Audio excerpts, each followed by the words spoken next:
last week we were out. 2 weeks ago, Major was out. So, Major, while you were gone, last you were here, we arrived to the city of Middlewood, and the forest was on fire.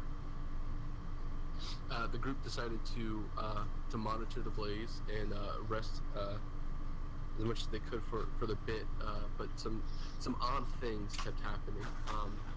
The team eventually decides to wander out and investigate the fire after it had started to burn itself out for the most part. As they started to arrive, they noticed some rather odd things happening inside the smoke. And as they started to notice these things, a fog began to roll in. And through some clever work on the part of our teammates, who I don't remember who did what because it was a crazy long game, exactly in the beginning. But yes, so essentially we had an interesting battle with a member of what they call, with a gentleman named Tempest. He seemed to have some rather interesting powers. Is not an aberration or anything demonic or anything of that sort, so it not seem to be related to the necromancers that we've been dealing with, but somewhat related to the group that they dealt with.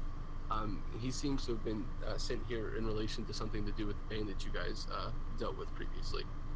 After a very intense battle during which a invisible stalker joined the fight with the Tempest, there was a chance encounter with a new creature that we've discovered in the game called a Saitai.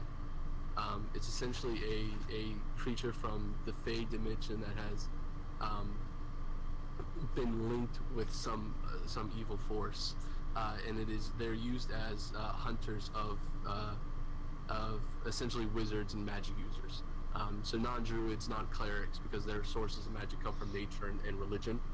But for users of typical magic, warlocks, sorcerers, things of that nature, who tap into that still of magical power in the world, in the universe. Basically, yeah, it is a target of these creatures, and what they are is they stand paw to shoulder, 6.5 feet tall.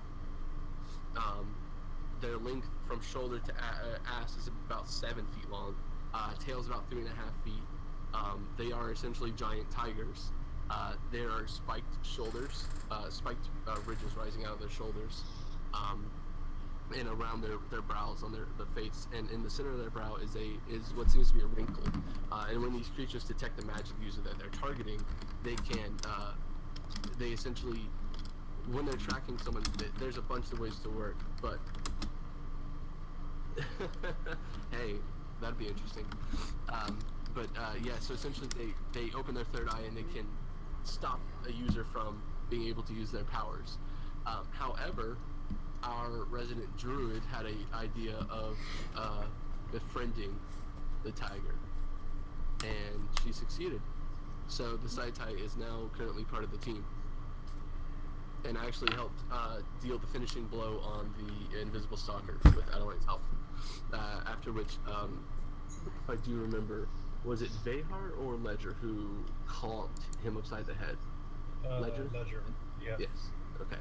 So yeah, and then as they took care of the invisible stalker, and now with the Saitai on the team side, the only challenge left was the Tempest, which Ledger was quickly able to knock out, and that was essentially where we left off. We have knocked out the Tempest, we have killed the invisible stalker, and we have a giant tiger now just purring and sitting next to Adeline and just chilling out while you guys kind of all look over and kind of look around and realize the fight has ended. I did leave a little small thing out though. Please, it has been a week, and my mind is scattered as well from the congestion, so please remind me. Just that little bolt of lightning that carved through the team. Oh yeah, so the Tempest is a interesting fella. He during the fight there was a moment that almost killed a few members. Kurote had been knocked pretty much down twice in a few rounds. So it was a really intense battle. I think it actually ended up going way over, and we went till about 1:30 in the morning, Eastern time, because it was just that intense. So yeah, it was a very crazy fight. But that is that is, it is now a time of peace to a point. Okay, before we get back down. Yeah, please. Any questions or anything before we jump back into our characters? I need to get reminded of like the physical description of the Tempest. Okay. So the Tempest is if I put specifics on it, he would be 5'7". He's long, wispy hair that kind of seems to flow about his head in its own fashion. Like it's like he's always surrounded by a light breeze. At the same time, his skin seems always to be slightly slick with like a sweat or a mist. And you notice when as he's laying on the ground, you kind of notice that the edges of his body as he breathes, like his hands and his feet seem to kind of vaporize and then solidify again as he kind of inhales. And so you kind of see this breathing motion extended by the extremities of his body in this mode, and you kind of see that he seems to be mostly physical, but there definitely seems to be some incorporeal pieces to his nature. I think physically just because of what he is. Did we like investigate him? We're getting there was discussion and that, but there wasn't really the opportunity to investigate much more than the fact that he wasn't something of a necrotic or demonic nature. Pretty much right after he gets knocked out, Vehar is pretty much all over him. Like he pulls out his short rope and like as he's trying to tie up, I know that's probably difficult given his semi-incorporeal state, but as he's trying to tie him up, Vehar looks like rifling through him. We'll get to that in just a minute. I do want to see if anyone else has any questions or things they want to be reminded, or we want to go over before we jump back into what we're doing. But I will keep that in mind. Does anyone have anything else they want to ask? Any other quick questions? Major, I know you were out, so do you have any questions you want to run by? Think of anything? I'm sure when we're done tonight, I'll think of it. Okay. Not really anything that I can like think of. That's fair enough. Does anyone else have anything any other quick questions before we get back into it? Nope. Okay, so then before we start, there is one other thing I want to discuss because we are going to be doing an interrogation tonight. I'm assuming that. Mm-hmm. So in this game, to make it a bit more interesting and kind of give everyone a chance to do things without it being focused on one person, what we're going to do is kind of anybody who wants to ask a question is allowed to. We're going to essentially roll turn order. Spy is going to have first go though because he is physically there. And Ledger being second would have the second shot. Anyone else would have any options after that, and then we'll just kind of roll through. What we'll do is on each person's turn, though, what you'll do is you'll roll a perception check, and that's going to be that way you can ask your questions, and then if there's any if at that point I can each person can have their what do you determine from that situation kind of moment, and that way we all kind of get our questions out and we get to have a full round of it instead of it being kind of one or two people spearheading that. I think it's just I think it's just a clear way to make sure that everything gets done. I'll just say right now, I don't really have anything to ask this guy at the moment, or nothing I can think of off the top of my head. Okay. Perfect. So then, so then we'll start out with, let me make sure, actually, Major, let me drop you onto the correct Do you still have board. There you go. Do you still have the turn order from last time for the random encounters? No, not for the random encounters. No, I don't have the turn orders for the random encounters, no. I guess we'll just re-roll. According to this, I'm dead. You didn't take any damage the whole entire fight. Yeah, no. I'm at -17 for some reason. That might just be. Oh, you know what it is? It's from the previous time your character was on this board. Yeah, from the time you did die on the board. So there we go. That should clear it for you. Turbo murder. Yes. and it was almost a mass murder last time. We almost had several graves to dig. Yeah, I almost died. Thankfully, you actually came in clutch with some healing spells, and Adeline as well came in with the resurrection on our good friend Karote. Mm-hmm. It was a very intense battle. We had some snow at one point, we had lightning. It was crazy. It was all over the place. I'm out of Acid, potions now. poison. That's like a level. No, where's never. No, it was a. I'm sorry. I was oversimplifying the situation. Is she like level 11 for some reason? Cause like that's a level 5 spell. Jesus. Yeah. Yep. She's just a healing god. Plot armor. Plot powers, I guess. Anyways, so yeah, no, I fixed your health. You should be back to good. Let me get the turn board up and Vehar. So while I do that, if I want to go ahead and anybody who wants to do anything, let's go ahead and we can roll that kind of initiative. Vehar, so you're attempting to tie him up. Go ahead and give me a. Do we have a bag to get his lower half with?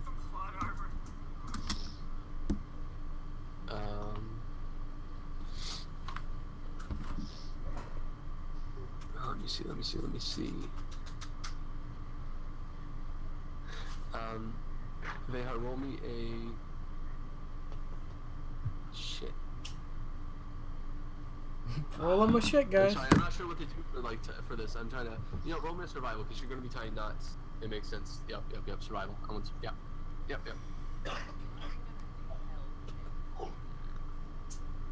never mind. Yeah, you succeeded in tying him up. I would go to help him and realize he's not doing too bad, and I'm just like, Yeah. So yeah, Vehar. Yeah, you managed to do that. When you say you're rifling through him, are you actually going through his pockets, or are you just kind of like trying to pat him down and make sure he's got nothing on him? I am being as invasive as possible as I am. Investigation check, please. I'm gonna have him on that. So, there you go, 16. Okay. Let's see. You don't really seem to find anything. Doesn't seem he has anything in his pockets. There seem to be some tattered bits of paper, a little bit of loose coin. Like, count it all out, it's like 5 gold pieces, and that's about it. You don't really find anything else.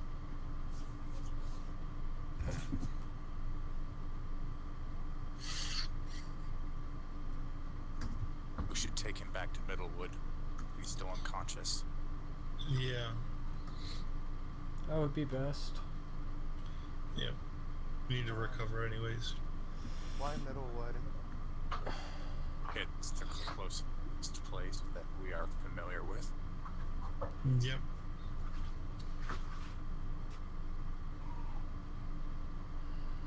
Alright. I'm fine with Yeah. this. Same. Him, because I'm probably the strongest in the party. Well, we also have this large tiger here. Yeah. Yeah.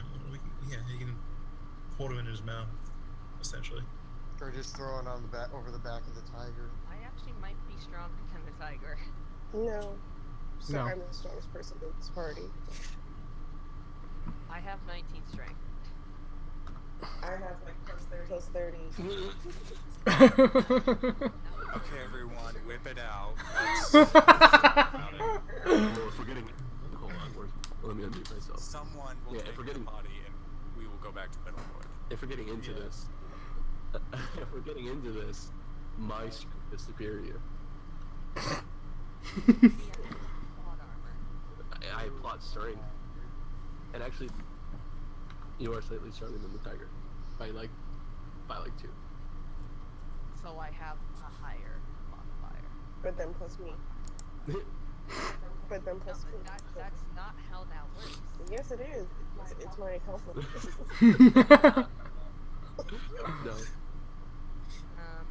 I will carry him. Just pick him up. He's probably not heavy. No, I mean, hell, Kurote could have carried him. I just kind of flop him over my shoulder and keep a grip on him. And As you do, you notice as you do, your shoulder begins to get wet, and you just kind of it's like holding a wet blanket over your shoulder. You're just kind of soaking it. Well, you see, if we had the tiger carry, he could have gotten a bath at the same time. feed on Yeah, him but then, or feed him. but then we would have had to smell wet tiger the whole way back. Yeah, no wet carry on tiger. It's not blood. It's not piss. It's literally just his body moisture. He's just, Ew. he's water. He's a wet dude. He's so wet, dude. Yeah. He spent a lot of time at The water pool. park as a kid, and now he's kind of permanently like that. I'm sorry, but I'm envisioning the scene from the first X-Men movie. Yeah, It's like, that too. Yep. I just Okay. follow everyone else out. When we get to our mounts, I throw yeah. him on my horse in front of me. We still haven't decided what we did with our horses. No. I think we said we retroactively decided that every time we stop someplace to look around, we like tie them up and all that, just to save on explanation. Yeah. I think you're right. Yeah, unless it's an open area, in which case I'm gonna mean- be fighting on my horse.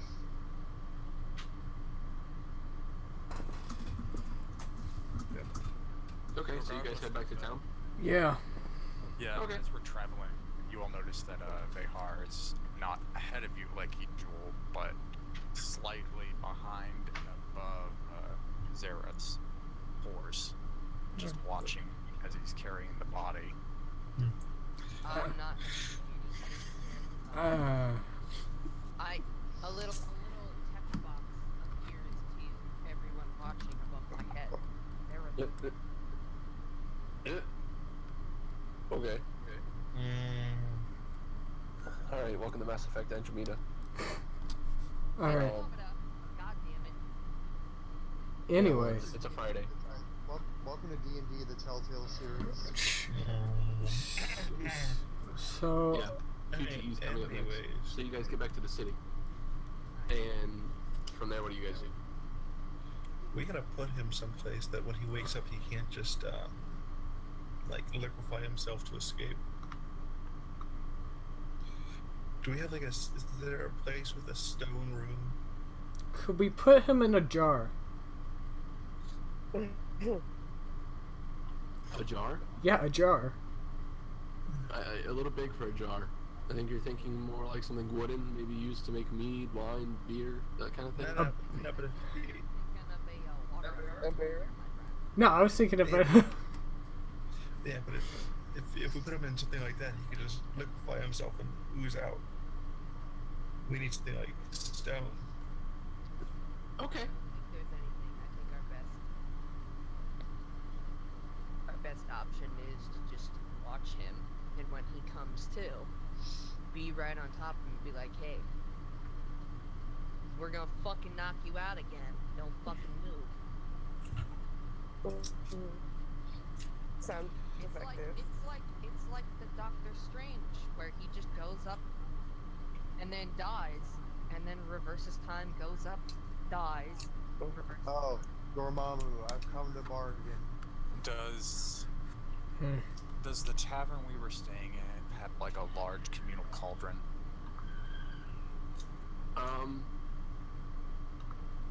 Yes.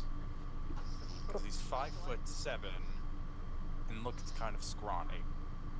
Mm-hmm. Underfed. Pot's big enough, you can just shove him into that, and if it looks like he's starting to liquefy or turn into fog, just lid over the pot. Yeah, Yeah, that'll work. I agree with that. That's kind of what I was trying to do with the jar, but Yeah. I apologize if you guys hear some background. My cousins are here. Oh, I say cousins. Nieces are here, and they are playing with the dog. And they're loud, but they're children. I can't hear anything. Nope. That's good. Okay, so you guys stick in the jar? Or in the cauldron? Yeah, Mm-hmm. get your ass in there. Okay. Okay, so you can kind of like lower his unconscious body into it. Okay, so he's in there. So now what? I'm just gonna kind of peer over him, wait for him to wake up. I'm gonna go get a bucket of water and throw it on him. Don't do that. That'll. Anyways, Ledger's gonna go sit in the corner, try and look, or sit on a chair or something. Just kind of relax a little bit. If Zareth is going to insist on leering over the cauldron, Vehar is going to just give him the lid. Okay. And after doing that, Vehar will just jab at the Tempest with a talon. Like, hard. So you're gonna poke the dead body with a stick. Yep. I'm gonna poke the living body with a very sharp stick. Give me a.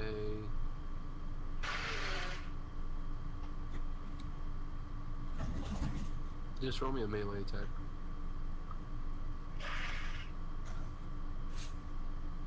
Well, Yeah, you wake him up. And so you reach in and just kind of stab him, or just say like in the chest, with a talon just kind of sharply in the chest, and all of a sudden you just hear him kind of like lift up like oh, as he kind of hits his head on the side of the rim. And Vehar immediately starts talking in Orin again. Tell the Okay. truth and do not fail to answer. What do not you only that, know of the Navaharu? as he wakes up, I pull my hood down to reveal my eyes, which are now glowing in rage, and I am just peering at him, and I'm gonna try and, even though I'm not saying anything, I'm going to try and roll intimidation.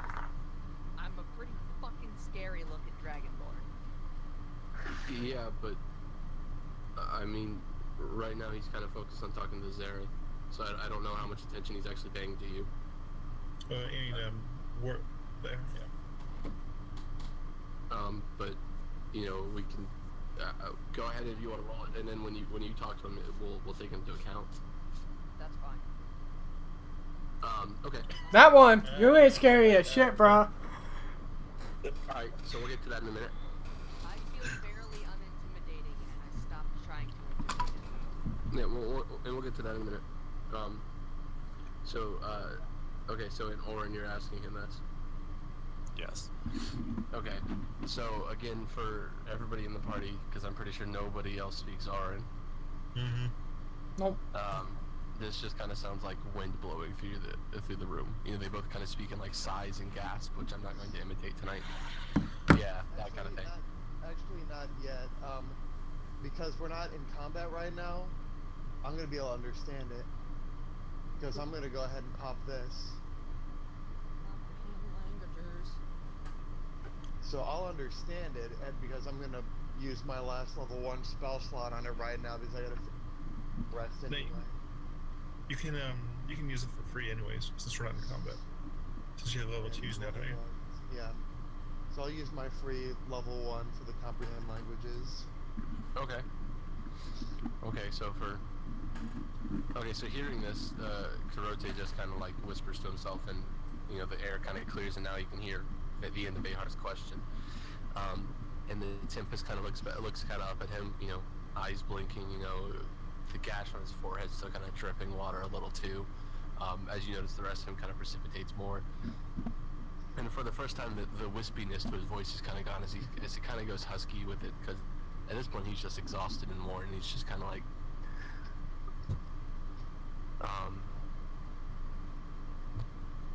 stupid sun worshippers, not good for anything but bitching about everything that isn't right. I blessed you with this life, by the way. Where are they? Where they live, boy.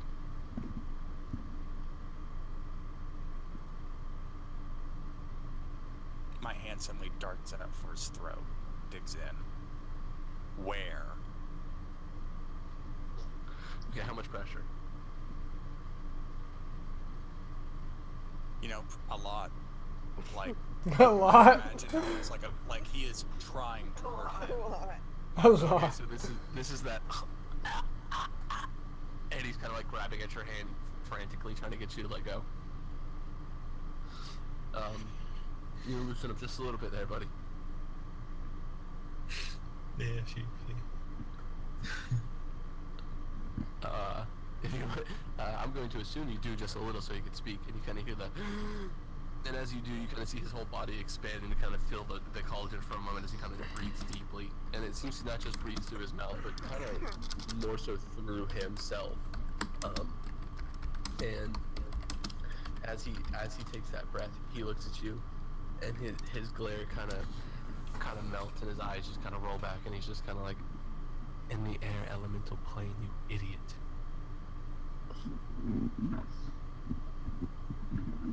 There's a long pause as the anger on Behar's face seems to transform to bewilderment.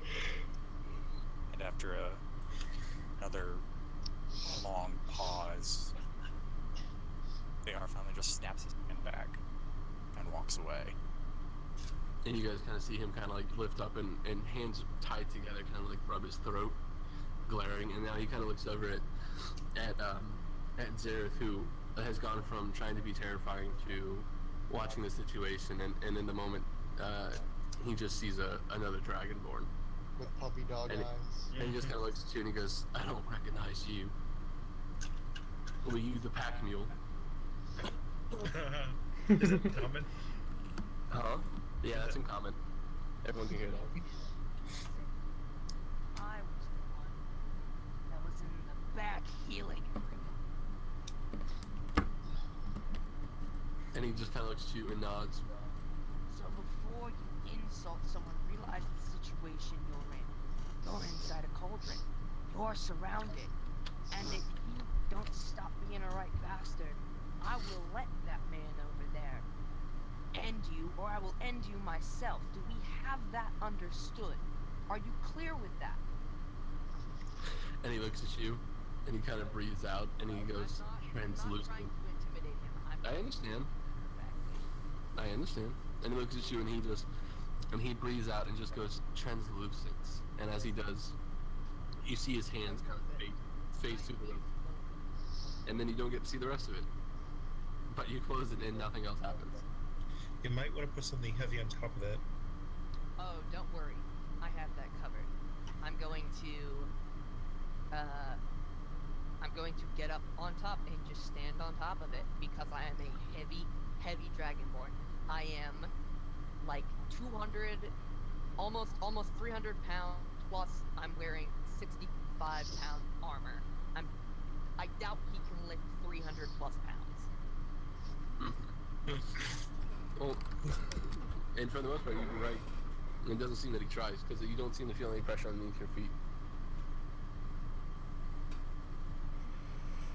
I'm just gonna stand there, and I will literally sit there the entire night, and then. Are you sitting or are you standing on it? Well, I'm Are you standing. sitting on it or are you standing looking like a moron? I mean, I will sit on it. Because my weight is more equally distributed when I'm standing on it. Yeah, plus I don't think you want to sit on the handle. That too. At the same time, he's got to have some kind of idea how ridiculous he looks standing on the cauldron. But, Well, he is a. Until he says, "I don't get to make my little Miss Muffet joke." He was called a pack mule after all. Alright, guys, well, this has been nice, but I'm going back to my room. We should probably assign watches on this thing, unless he wants to sit on this all night. I would rather not sit it all night, but I will if I have to. I already did my turn last time.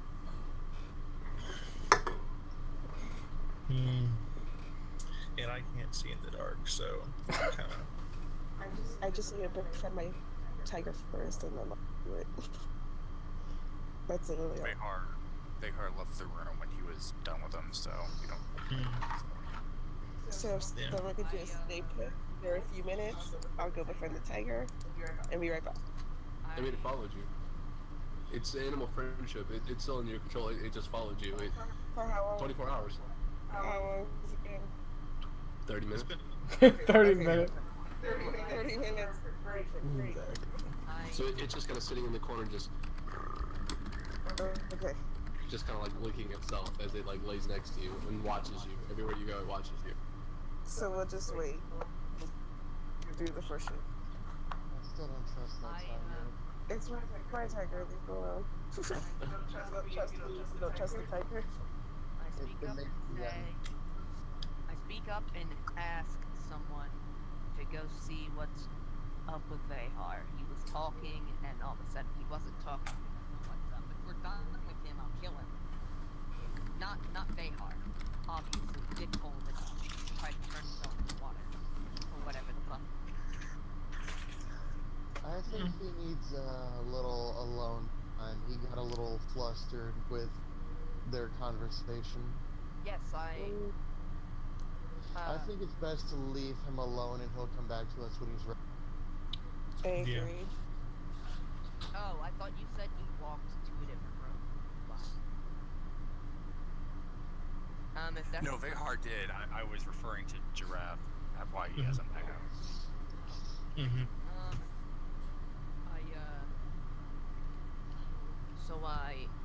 I will, ask someone. I'll take this watch. I'm just gonna, fucking, not stand on it, obviously, but sit on this thing in a way that doesn't put the fucking handle up my asshole. Still equally distributes my weight across the entire thing. And Okay. I will first watch, sit on top of it, and then before I go, I will. Oh, you should though, because that might be the most effective way to sit on it.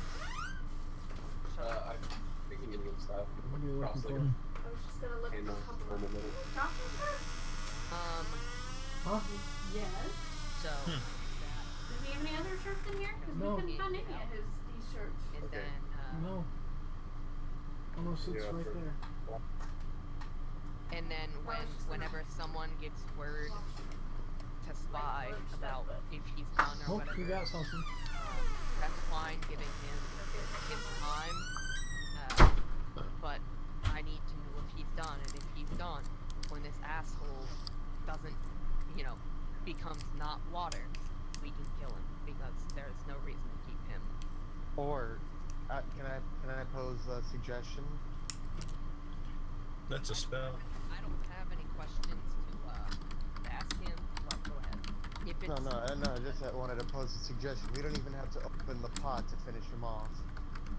No, he'll die. If he works like us, he'll die of lack of air. Well, I was saying we could accelerate the process if we want to. If we do find out spies done with him, we could just light a fire under the cauldron and boil him because he's essentially water. that's true. Oh, he could be a good bargaining chip for something or another. I don't have, in character, I don't have anything else to ask him. Like, that I don't know if you guys asked him stuff during combat or Oh, we anything. didn't. No. No, we were No. waiting until today. Yeah. It was like 1 in the morning for Giraffe. By the time we finished, or 1:30, so it's too late to interrogate. Okay, I'm gonna then wait until he's on water, and I have some questions to ask him, but until then, he's not going to talk, so. Okay. Alright, so you're gonna keep first watch, Sarah? Yeah, and I'm still sitting on top of that, so that's 300 plus pounds. Yeah.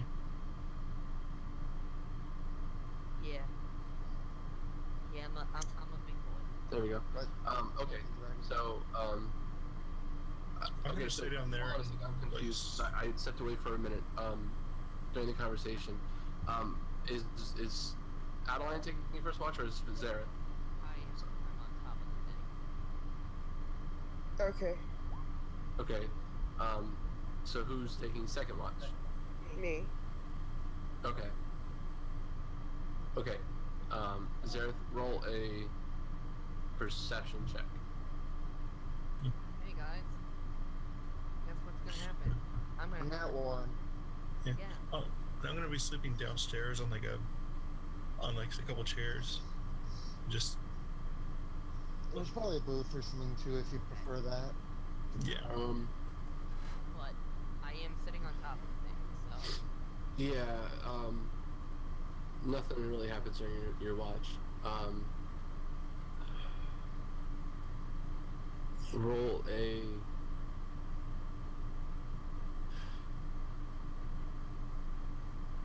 Roll a wisdom check. Vehar. And then, Zara, during your shift, nothing happens. So, how are you going to let Adeline know that it's her shift? I just come back from the. Oh, okay. So you just. Okay. So how long are you taking these shifts for? 2 to 4 hours? Something like that. Yeah, I would assume somewhere in between there, but yeah. I know Okay. this whole incident took place at at midnight, 1 o'clock in the morning. Yeah. Yeah, Right. it happened at 2 in the morning, essentially. So, It would only be like another 2 watches. okay. Well, it would, So, it would be this watch and one more, I think. Yeah. Mhm. Okay. Adeline, roll me a perception check. And then, Vehar, reading the book. You find that it mostly describes the various Aarakocra species that live on this plane of existence, but it does leave mention of there being other species that are more tied to the elemental planes, more directly related and from them. Essentially, it's a little confusing on the language, but it from what you're reading, it either means that the Aarakocra from the other planes are made of the elements, or are more adept in that, like they're essentially like the fae of that element, if you will, of that plane. So it's kind of, it's either way on that one. So you're not 100% sure on what exactly he's trying to say, but you do understand the regular species here and how they're different from yourself. You understand a bit more of their traditions, but the book does seem dated because it doesn't seem to be that accurate compared to the last time you were in a city. And it doesn't Pretty talk much a about any stronger method bond, of, I think. and it doesn't talk about any method of transit between the two, just that they exist in both. It does mention that travel between the realms is free form at the time of the writing of the book. So Aarakocra from all the different realms interact freely, alighting upon the winds. The way it phrases it is, alighting upon the winds of change, the different species of the elemental planes bring news of change or diversity to their brethren in the mortal plane, and vice versa. So it just kind of implies that it's just free form travel, that they just know how. This book is like 400 years old, right? 329, but yeah. Hopefully that's no longer the case. Yeah. So Vehar basically does this all night until he passes out. Okay, so you kind of doze off leaning on the roof, kind of like leaning to the side. Your wings folded around you, kind of protect you from the cold. The book nestled against your chest as you kind of like still trying to peer at it, and you kind of fall asleep, face resting in the book. And then Adeline, during your shift, you notice a lot of well, is there anything you do while you're in there? So how do you keep the lid security? You just have the tiger rest his paw on it or something? Oh, I guess so. I feel like the tiger is just Okay, but the concern, I guess, of it was just whether or not he could escape. So that's why Zareth was mismuffeting it.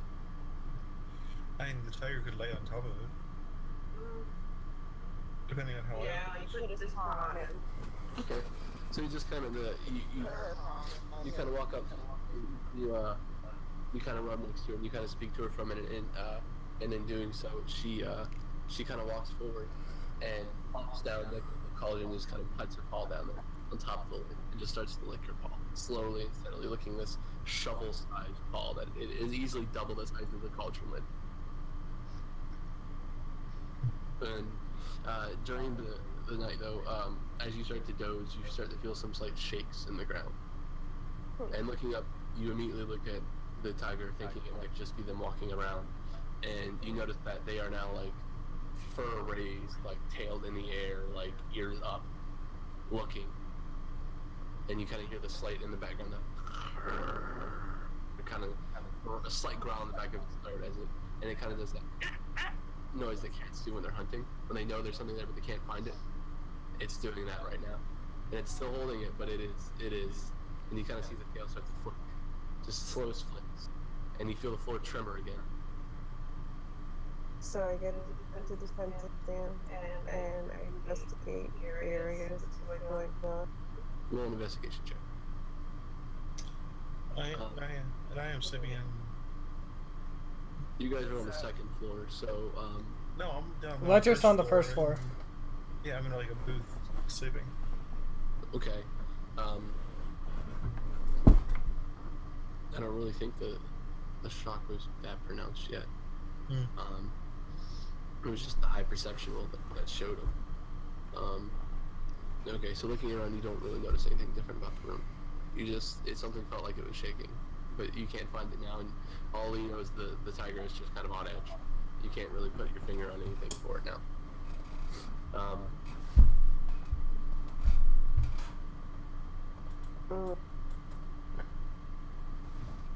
So what would Adeline do? Unknown situation. The tiger's on edge. So your animal companion's on edge. Okay, at a spot. What do you mean?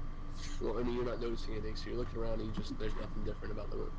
You're not noticing anything different, anything weird, nothing like that. No. She went in the garage. I feel like there's obviously something there. The animals freaking out. They're instinctual.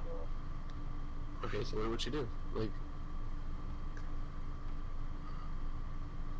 would she try to get help? Would she try to go over to where the area was and like cast any kind of spells or anything? Or I'm trying to see. okay. Okay. Go ahead and keep thinking on that. It's Sorry. no. You, think. Okay, I just gotta ask you a question. Can I get magic? Yeah. It's a little warm. Well, do you have level 2 spells yet? If she's level 3, she does, because she's a druid. Yeah, it's I level think 1. so. I just want to double check. Yeah, then you can do it. Okay, give me 1 moment. Okay, And what was the question, Karate? I just gotta ask a out again question based on the sound quality before Major cuts in. Yeah, what's up? Are you two sitting in the same room? Because occasionally when one of you are talking, I'm getting echo, and it's showing voice activity on both you and no harming at the same time. So your mics are picking up each other when you're trying to talk. So I'm assuming you might be in the same room. Oh, sorry.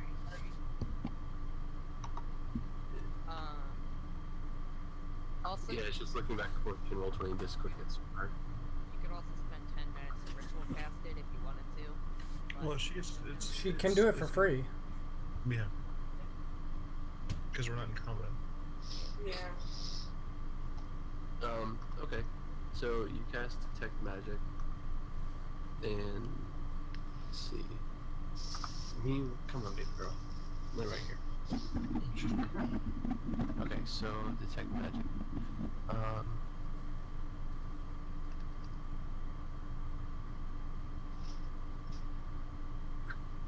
Invisible. Okay.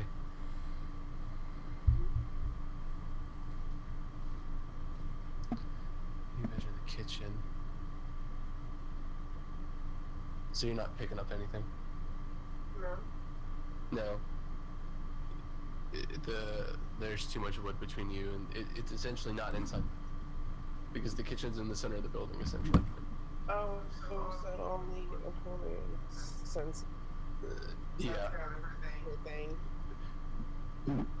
If you were to give me an Arcana check, or no, give me a nature check on the tiger. Man. Damn This it. is, So, Advantage because you're it's not her sure. companion. Which one? Wait, He was trying to give you advantage, but it's not really your companion. She's just got animal friendship, so it's not like she can she has that level of connection with it. You know, it's just Yeah. Yeah, you can move around. Oh, so should I go upstairs? I don't want to leave him. I mean, you could leave the tiger with the guy and go to investigate if you wanted. I mean, you trust the tiger, don't you? I don't trust the Tempest. Okay. You can give the tiger a command. So, like, if it sees anything or anything pops out of the cauldron to attack it, Oh, that's the thing you can do. is that like a spell? Or No, is it it's like part of the animal friendship spell. Is it allows you to give it any command that will obey it as long as it doesn't harm it. Okay. Like you couldn't tell it to jump off a cliff, but short of that, it's your bitch. Yeah, you could tell it to stay alerted, and if it sees anything or anything pops out of the cauldron, to attack it, because that's the thing you can do.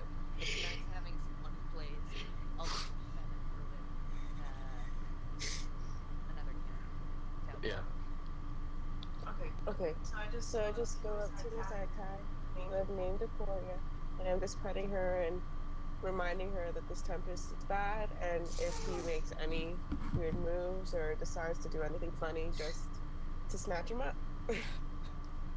So then I just go and go upstairs to investigate what this weird noise is. Okay, so upstairs doesn't really help you any. As you get near the front door, though, That for a moment. you're fine. As you sit near the front door, though, you do sense that there does seem to be someone using a spell outside of the building. But it does seem to be just on the outside of that 30-foot radius you've got. But yeah, going upstairs, you didn't detect anything. But coming back downstairs to go to the kitchen, as you walk by the front door, kind of just out of the corner of your eye, you feel something out the door.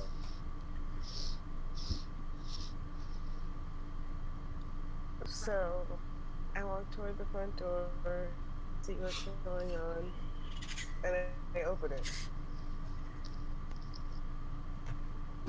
Okay, well, the front door was actually broken off the hinges from the earlier attack that killed the barkeep.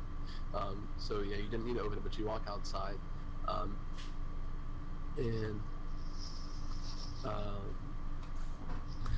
you are looking around the building, and you detect you detect an aura of a conjuration spell right behind the back of the building, where it butts up, like right up against the back of the building.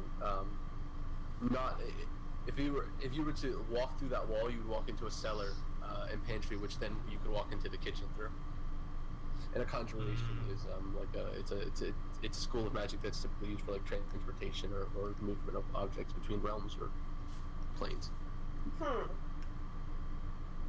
So would that be like something the Tempest It's possible, but roll with your Arcana check. It doesn't feel like the magic he used before. It doesn't feel like his magic, but it does feel similar. Want your Okay. tiger back? I want my tiger back. Actually, They want their tiger back, tiger back, tiger back. They want their tiger back, tiger back, tiger back.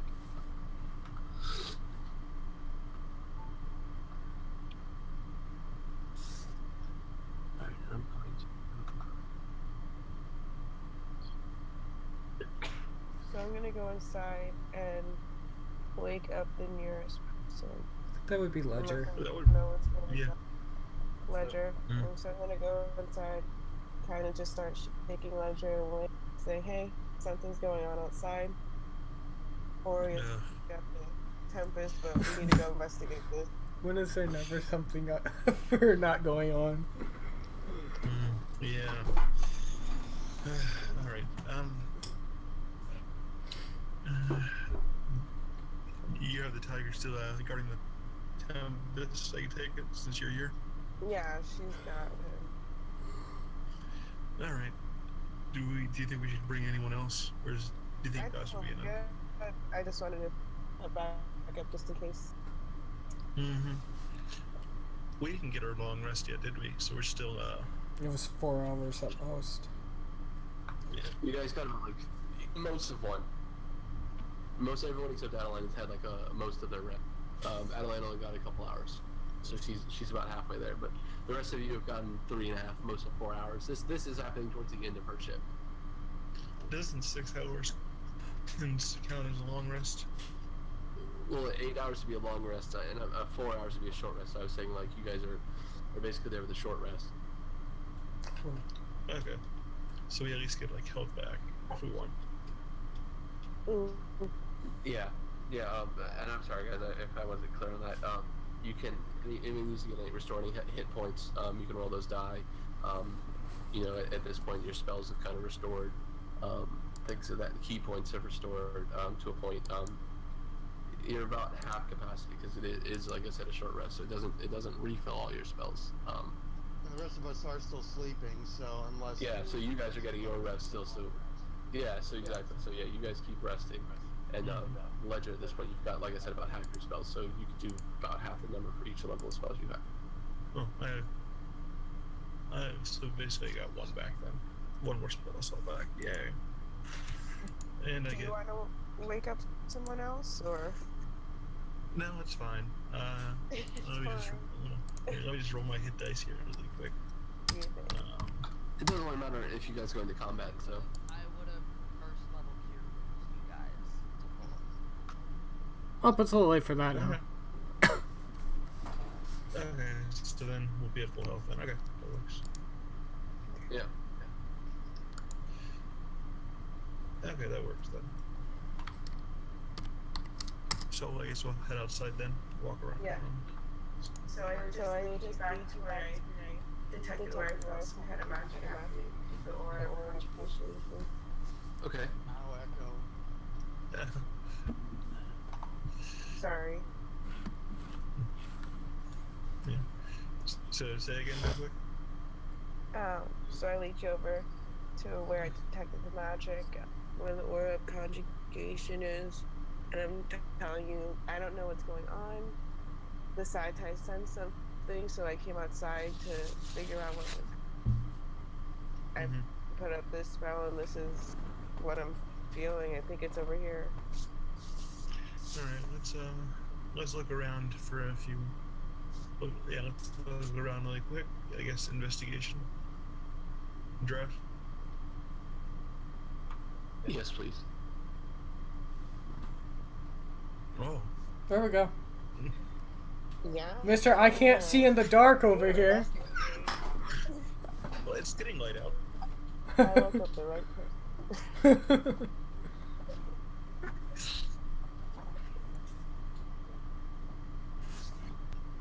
mean, you could have woke me up too. Investigation, but I have high No, both of you. I can't. We I can't see in the dark. but Ledger can't see in the dark, but it is getting light out since it was like 5 in the morning at this point, I think.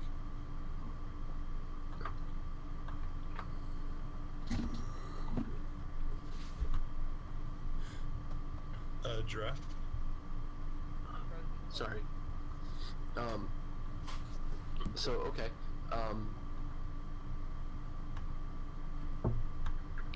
Okay, so,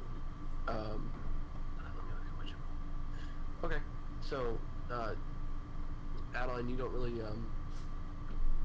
detect anything. Like, you still feel the detection that you felt before, but you're not really, well, then you sense anything? Nope. Ledger, on the other hand, you feel that there is something here that should not be here. Like, it doesn't feel mortal, but at the same time, it kind of does. You sense that there's been some spell work cast here, something has passed through, but it doesn't seem there's something here currently at this spot. Yeah, something was here, but not anymore.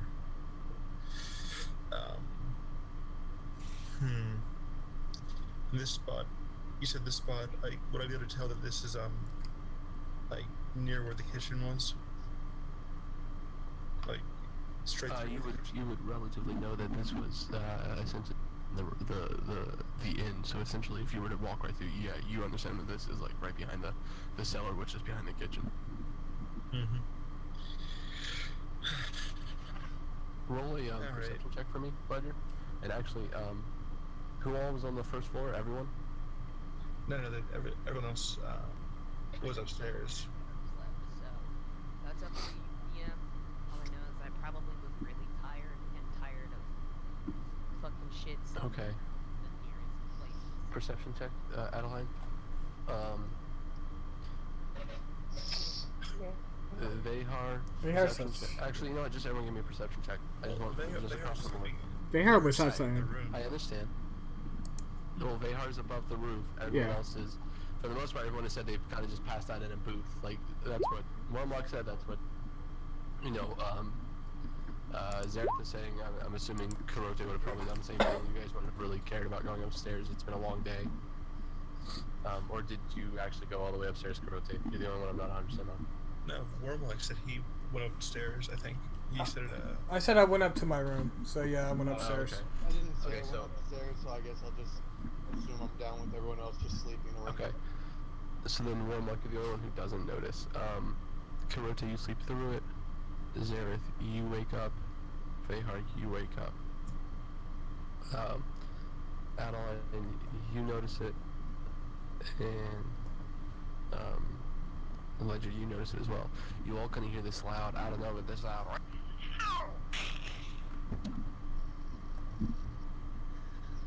Yeah, Kiro's just sleeping right through it. Yeah, essentially you were knocked out. So you guys hear this noise, and it's coming from the kitchen. Immediately going to get up. Kitty! I immediately went inside to Victoria. I want to see what's going on with her. you know, I'll run that way as well. Okay, so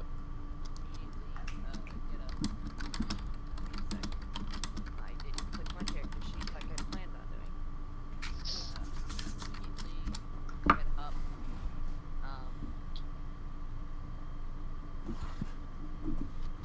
I'm gonna immediately get up, grab my weapon, and cast Shoot of Faith on myself. okay. And then that's a bonus action. I know it's not really time, but like bonus action happen almost instantly. I know. I'm going to cast.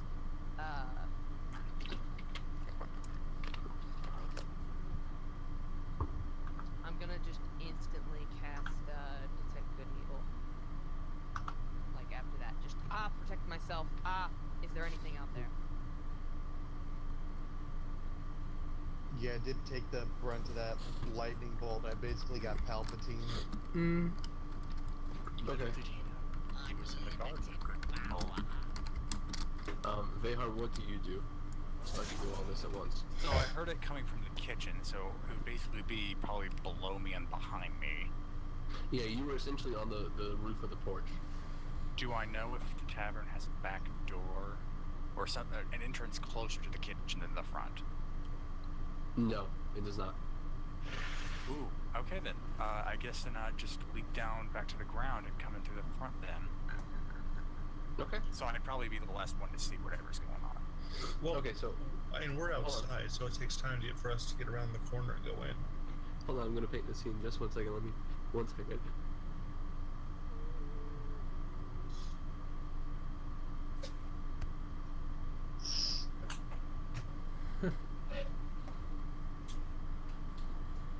Please tell me there's a map for this. I hope so. I wanna kill fucker. Why? Yeah, that's very nice. Whatever's sneaking around us while we're sleeping. What if it just wants its kitty cat back? Yeah. Yeah, maybe the fucker just has a pet kitty cat and he wants his kitty back. By the way, Kitty. anything on Detect Good and Evil? I think he'll get to you in a minute. Yeah, Drath is planning out the scene. Because I don't have my armor on. Protect me. Be patient, young Padawan. Sorry. I'm just sleeping through all of this, so this is great. I'm not gonna get hurt. I'm not gonna know anything of what's going on. I'm just gonna get my full 8 hours of rest. I mean, typically in combats where people are asleep, DMs will be like, Roll a perception check to see if you hear us fighting. I don't want to hear you fighting. Okay. I want my 8 hours So- of sleep. Also Um, on that one. Alright guys, so here's what happens. So, the 4 of you hear this noise, this roar, and at the same time you all kind of notice this like rumble to the earth. So as you all are kind of like turning and rushing, there's also kind of stumble motion as you all kind of like run in. As it so happens, Vehar, you drop to the floor, and you just kind of, as you hit the ground, you bend knee and leap forward into the bar. As you're doing this, like right behind you are Adeline and Ledger, like rushing up the stairs. Like basically, as soon as you hit the ground and leap, they're like right where you were. Like they would have plowed right through you if you'd have been there a second longer. And you all kind of like leap through the front door at like almost the exact same time, just kind of like in formation, like ready to go as you kind of run in. And as you do, you see kind of Zareth is standing near the doorway to the kitchen. And as you do, you notice he kind of lights himself up for a second, and he kind of glows for a moment in illumination, and the light starts to fade to a dull shimmer. And you see him, kind of grasp his shield again and take a moment and breathe. And as he does, he kind of opens his eyes and immediately detects an elemental in the kitchen.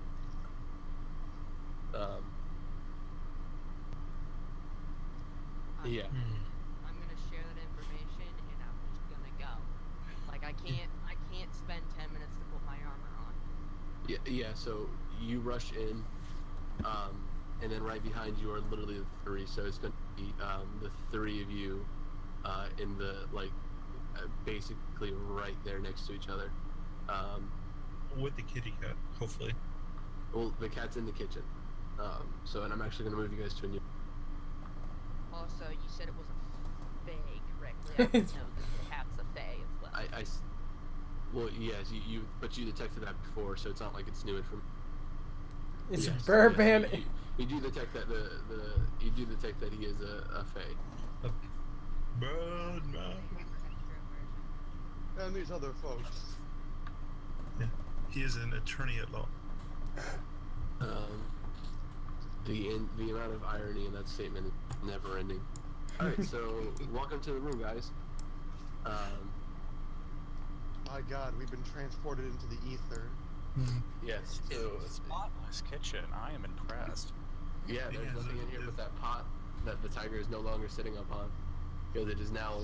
As you guys walk into the room, what you see is the earth elemental kind of swing back with a fist and strike forward at the tiger, and you see him kind of like leap up, paws in the air, and you hear that roar again, as he kind of does, and he comes back down and tries to scratch at it, and then you just hear this blinding screech as his nails claw against the stone, leaving these furrows in it, and you see it start to. It doesn't seem to leak, but it just seems like little pebbles seem to be dropping out of the cuts. Do we need to roll initiative? Yeah, I actually want to have you guys roll initiative. We get a surprise because it didn't expect us to come running. Just because I would have seen you guys run in though, is the problem, because it's in the back of the kitchen towards where the pot was. Essentially, you guys got to figure out that it came in through the back somehow, and it is click your character and then re-roll the initiative and then just replace the number with what you just rolled. Because you didn't click it, so it didn't add it to the list. You have to click your icon and then roll initiative. Otherwise, it doesn't add it. It's the system. I don't know. Mm-hmm. So just do it again, and then you can replace it with the roll you had first. So you still get the initiative you rolled.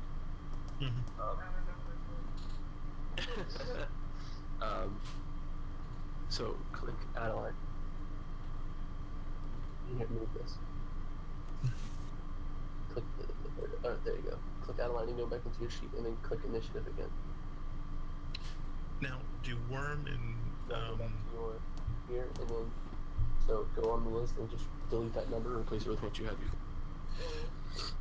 The Worm and Karote do not roll initiative because they're not at the table at the moment. They're not conscious at the moment. Yeah, they are. Right. They are both sound asleep until we go from here. I mean, we're closest to die that whole entire fight, so I'm not surprised. But yeah, you two were extremely beat up the last round, so we're not gonna be too shocked on that one.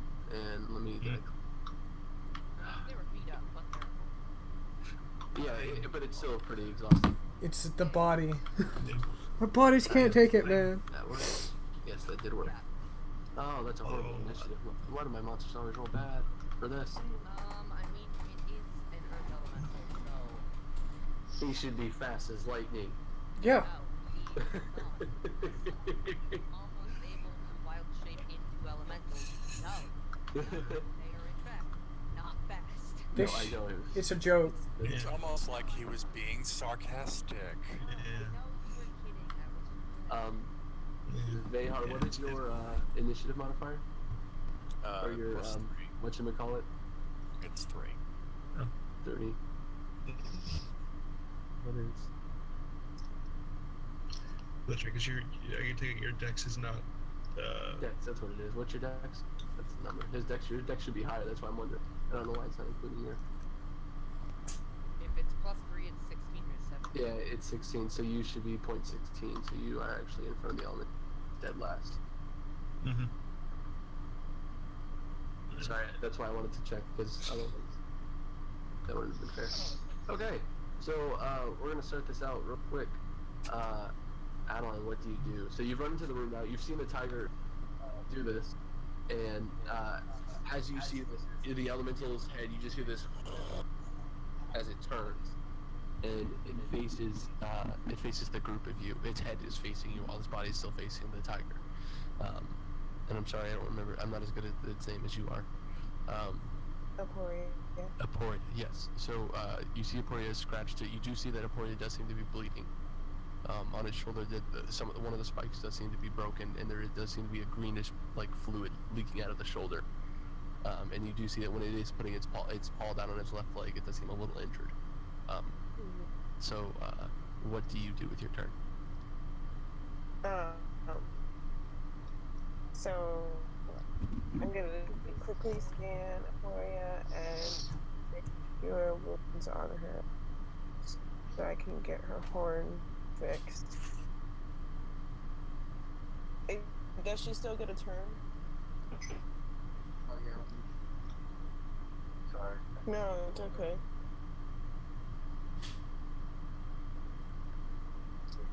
Your key, so that you can see. Didn't she lose some things when she became tamed? Hmm? No, she still has all her abilities. You muted. Yeah, you're muted, so you're only coming through. Sorry. Sorry. No, animal friendship doesn't take away that their abilities. I'm double checking it now. Animal friendship just makes them your friend. Yeah, exactly, and you can tell them what to do.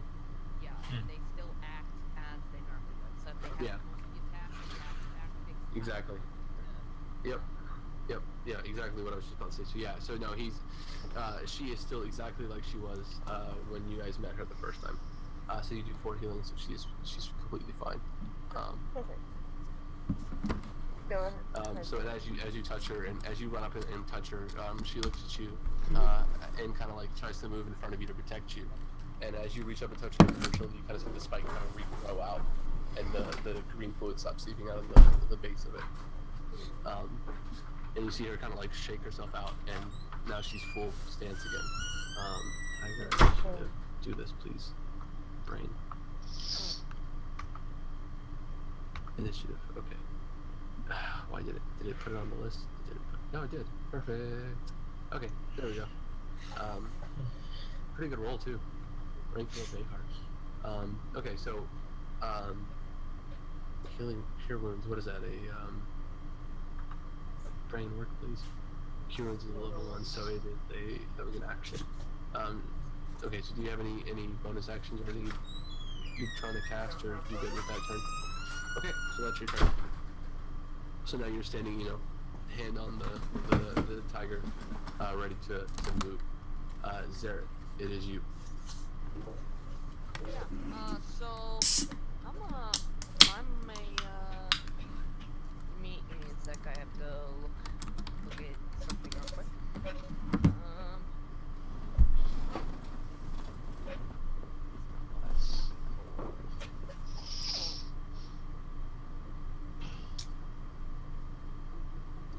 know exactly what I'm gonna do. So, bonus action. We gonna put a thunderous smite on my weapon. That's right. Since it's earth, thunder damage. Actually, I'm thinking of thunder wave. Never mind. Ignore me. You're thinking of thunder wave, but that's okay. So, yeah, I'm gonna put a thunderous smite on my weapon, and I'm gonna swing with my Runadachi, and that's gonna hit. I'm pretty sure, because I think it's got 20 AC. Metagame. So Thunderous Smite, When I hit, I deal the 2d6 thunder, and on top of that, I'm gonna use my Necro Strike for the day to deal another 2d6, but this will be of necrotic. okay. So I'm gonna roll 4d6s, and the first two will be from the thunderous smite, the other two will be Yeah, I know. the necrotic. And everyone who is asleep will immediately probably wake up because it's a very loud and very Yeah. long-reaching spell. Yeah, within 300 feet of you. So 5 thunder damage, and then 6 necrotic, and he's going to make a what is it? A strength save. That is my save DC, so he succeeds.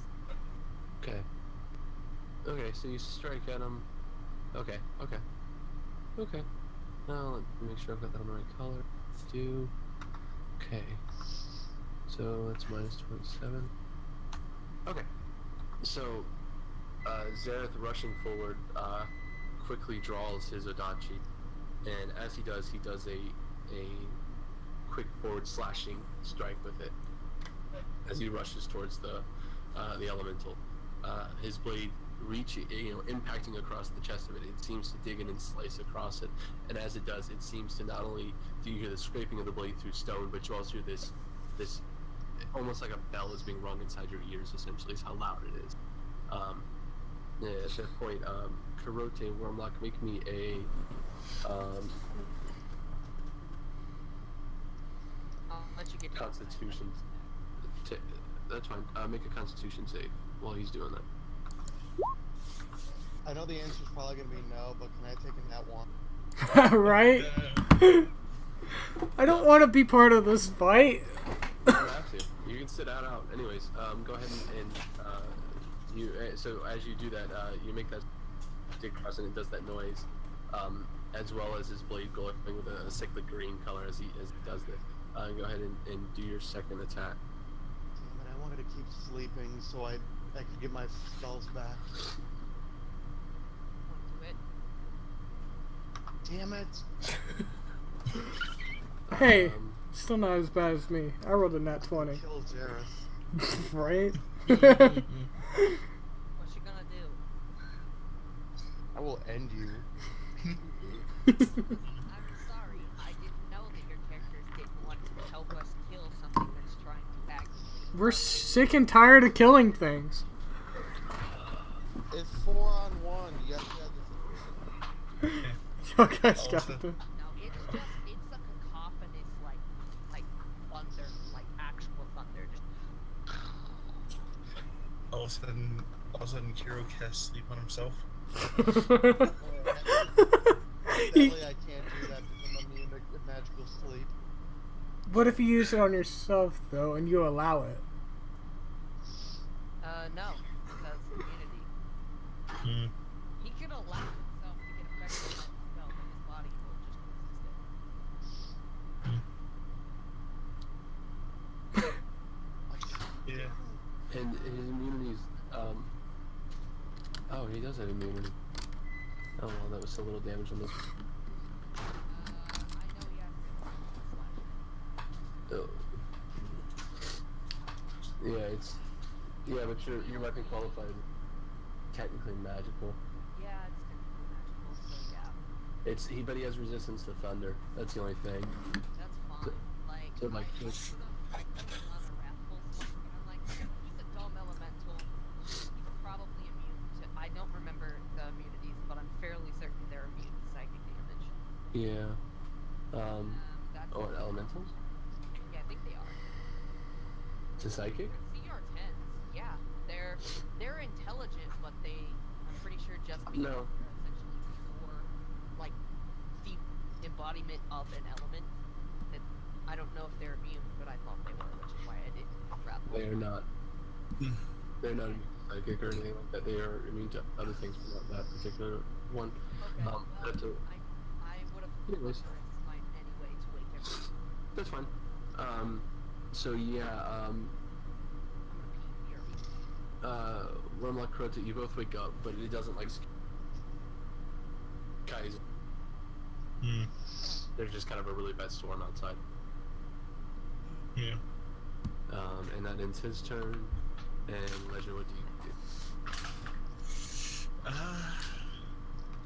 If only this thing wasn't within 10 feet, I could use my extra attack without fear.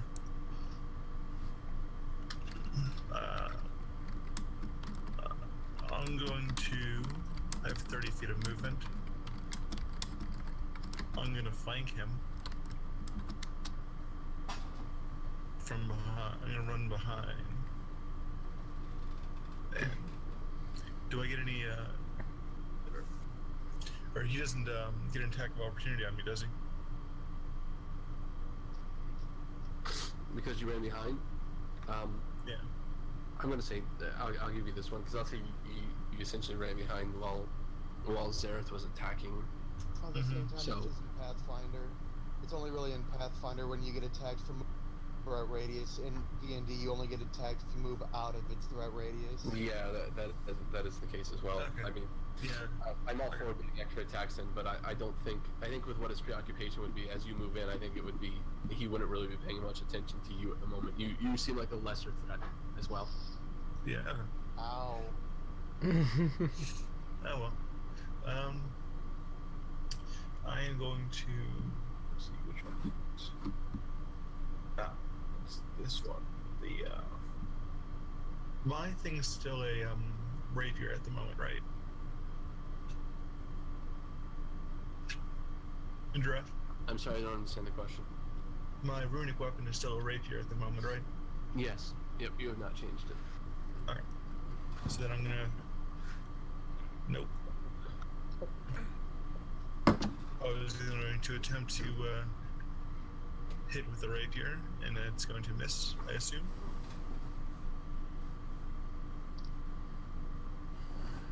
With a 14. Because you're flanking though, you got advantage. Oh, that's right. So it'll be the 18, which does hit. Okay. 9 piercing.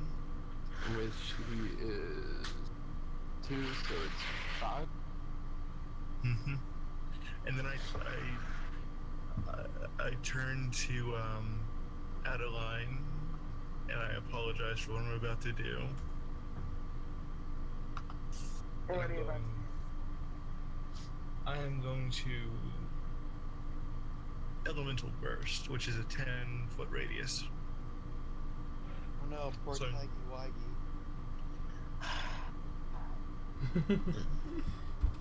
That's frustrating. Yeah. You don't have other options? Punch it in the dick.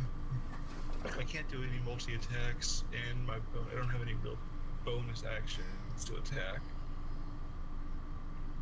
But I guess I can forgo. I can go forgo it for now then, because he is close. It's Yeah. amorphous. It's an amorphous rock monster. It don't got no dick. Yeah, I'm not gonna use it then. Yeah, I want to save my spell slots for other stuff, I guess. Okay. Alright, well that was about to be interesting.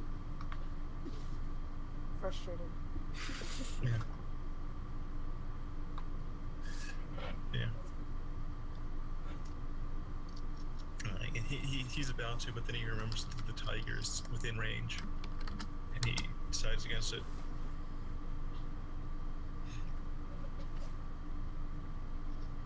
Also, if we harm the tiger, it's gonna go apeshit. Yeah, that's This is in character. That's the whole thing with the animal. You gotta be friendly to get it back. right. Would you explain that to the rest of us? Do we know that in game? That was in character. Yeah, I think she was saying that she would at that moment kind of be like, when you guys are attacking, be like, guys, remember too, if anything happens to the tiger, like if we do anything to the tiger, it stops being our friend. Mm-hmm. Yeah, of course an elemental doesn't genitalia. It's a joke. Oh no, yeah, no. I just saw and I thought that someone would chuckle when I came back and that was the first thing I said. Anyways, So what do you do instead? Or do you just...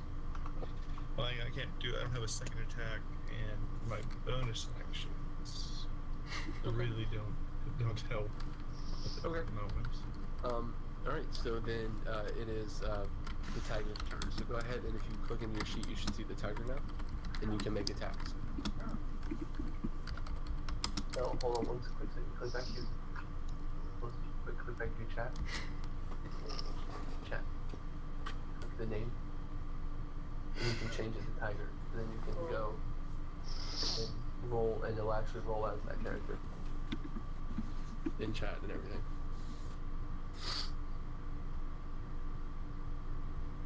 Okay. So.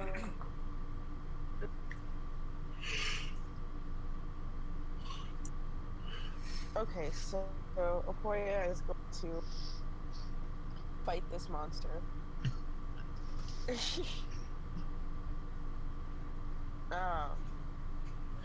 I think it turns out better.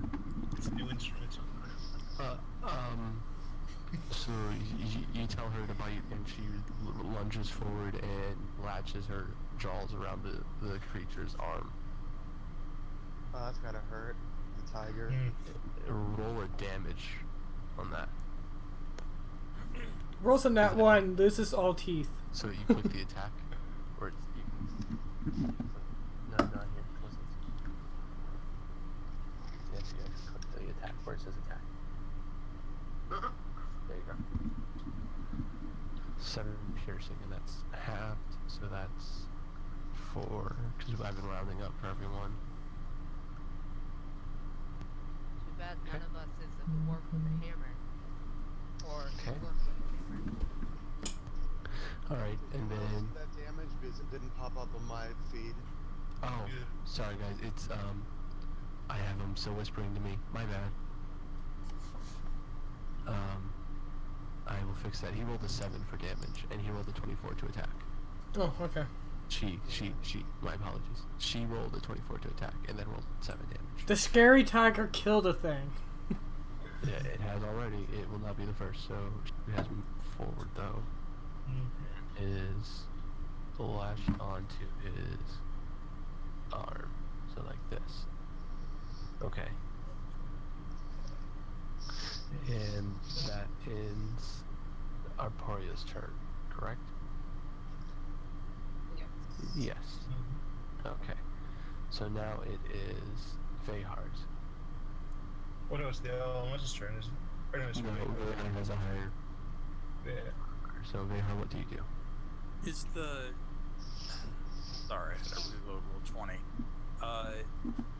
Is the cauldron in here, or was it in the other room? It's in here. You guys are in the kitchen. It is in the corner. Okay. Did it smash the cauldron? Nope, it has not been bothered. It has not moved till it is still on it. Would Vehar be able to move to it without getting smacked by the elemental? The cauldron's essentially right. Can you see that circle? Yeah. That's where it is. Yep. So it's 2 squares below Adeline. Okay, that's not the right thing I wanted to use. I'm pretty sure that's... There. Yeah, I 30 put a little box there. Vehar will actually move up next to Adeline. And,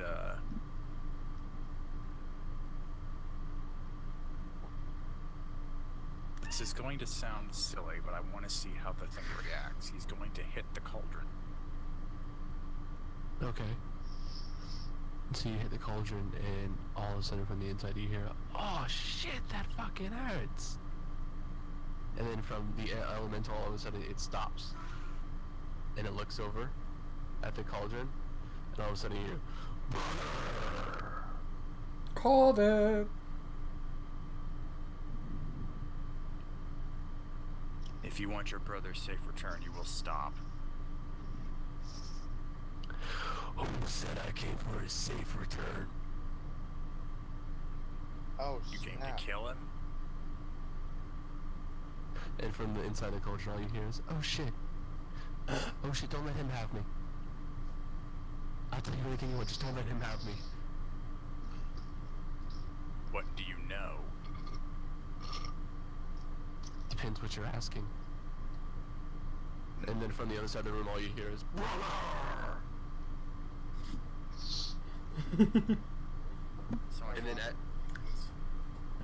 as he says this, what you guys notice is the elemental's head starts to shift, and from the massive jagged pile of rocks that was ahead, what seems to be the rocks seem to kind of jut down and kind of remove, and what you see now is more of a mortal head. It is still kind of roughly the shape of a boulder.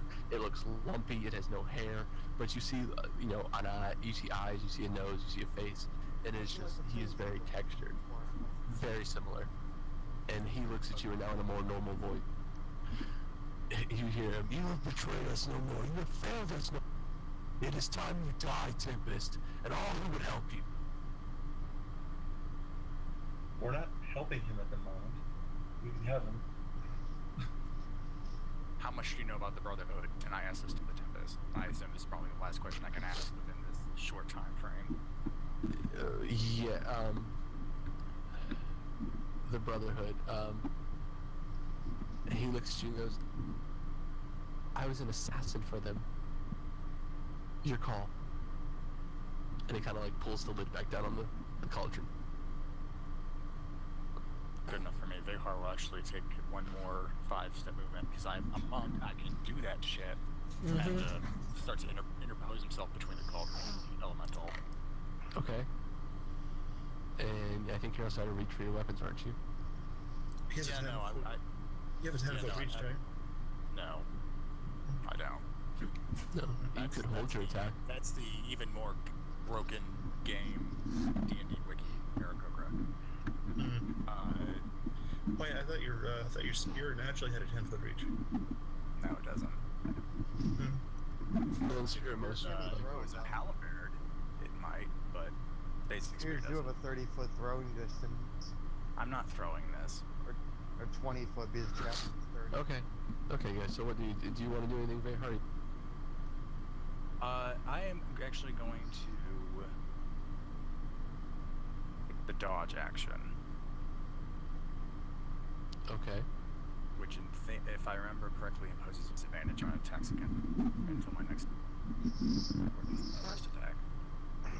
I believe that is correct. It gives you advantage on. Same difference. Yeah, essentially.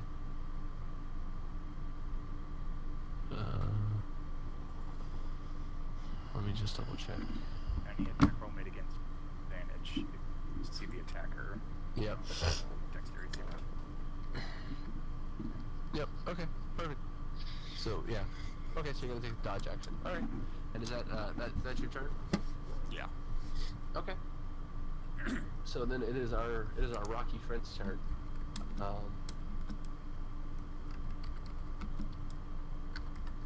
So he is going to. That's not what I told him to do. Oh. Oh, yay. Help somebody. There. Oh, sweet Jesus Christ. Cool.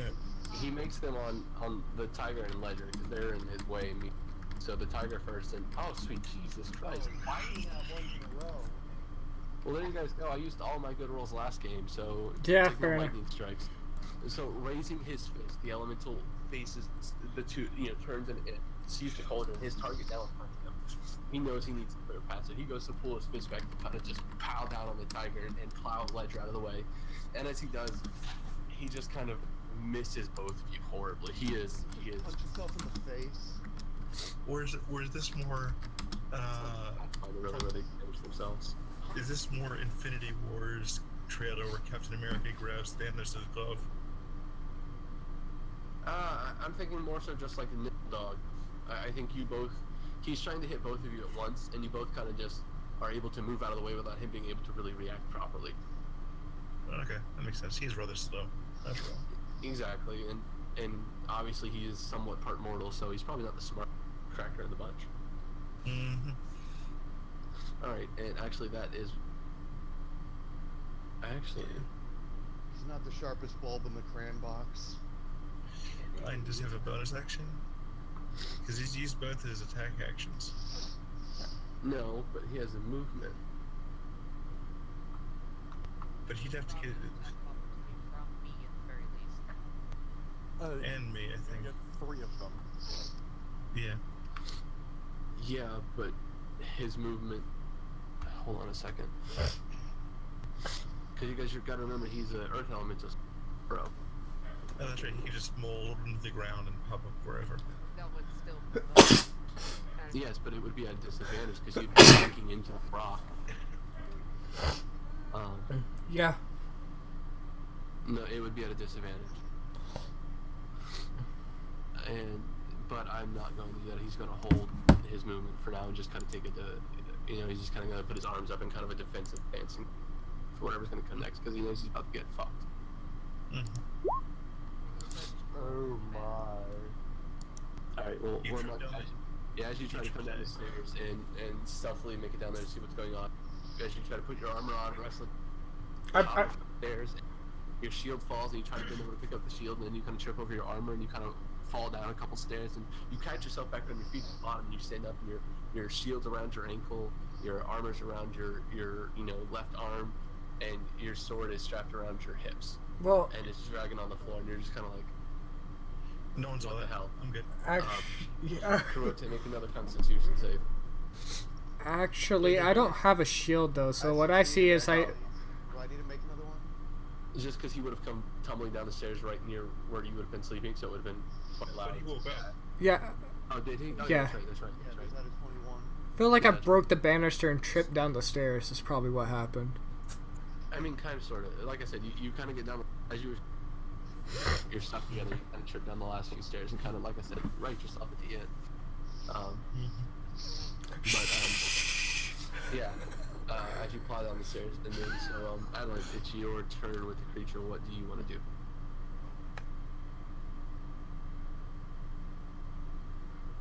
So I call for a player to come and to move out of the way so I can cast the spell. I think you can move all. And I move forward to take her place.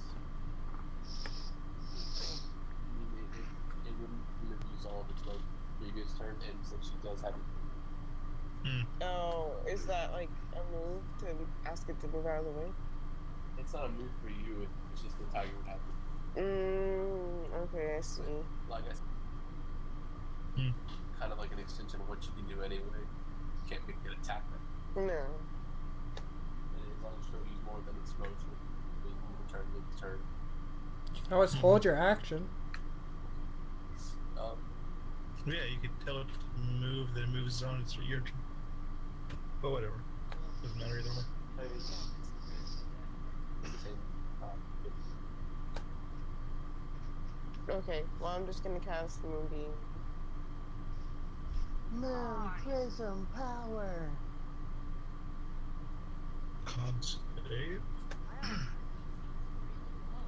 you not have room for this one?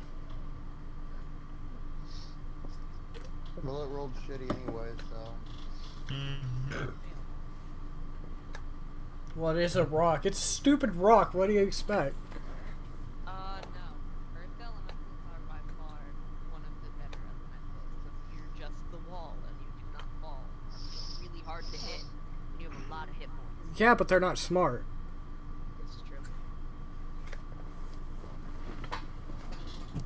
Okay, so you do 12 radiant damage, Adeline. Mhm. 'Cause, yeah, it apparently failed its DC because it's, even though it has a great Constitution modifier, it apparently can't do shit. It is a Yeah. stupid rock, so it makes Yeah, sense. I'm feeling real bad for you right now. Hey, I Hey. damn near killed the whole team last game. So Yeah, I think it's, this is I fair. think it's fair. This As is a GM, I can feel his pain, dude. No, it is all good because this is going to be interesting. Don't worry. this makes it so much fair compared to what happened last week. Mhm. So go ahead and alright, so that's your turn out of line. Zareth, what do you do? Question: can I dump multiple of my things to do What do you mean? the subclass? Or can I only dump one at a time? I would think usually for you the- don't want it. You mean, I'm confused what you mean, the The elemental pool. those, you can use one. I can use more than one. No, you can only use one. I believe I wrote it out in, if, it uses your value point, uses a bonus action, it can either launch a bolt or, of your elemental feat. So yeah, it's a bonus action. Cool. I'm gonna step over here so that I don't hit the monkey. And I'm going to burn an elemental point. And as I do this, you notice his hood flies backwards, and the silver eye and the silver scales on him glow a radiant, glow with radiant light and energy. And I am going to infuse by dropping my element point down one. I'm going to infuse for the first time my breath weapon with my element. Oh, it feels so good. Okay, so that hits.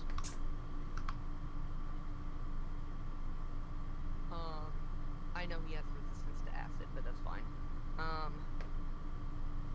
Actually, he might not have resistance to acid because I think that's only water elementals. And then the 2d6 for because I crit. He takes 10 cold. And you just see this radiant energy form, and as he opens his mouth, this very cold air comes from his mouth, almost like dry ice,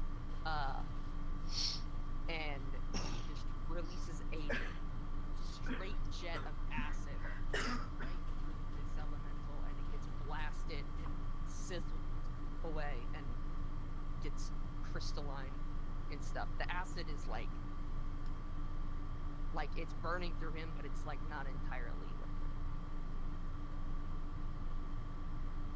So you're using the cold as your element, right? So it gets added to the breath weapon. Well, it's not exactly. It's its own attack, so it would be. So it's still.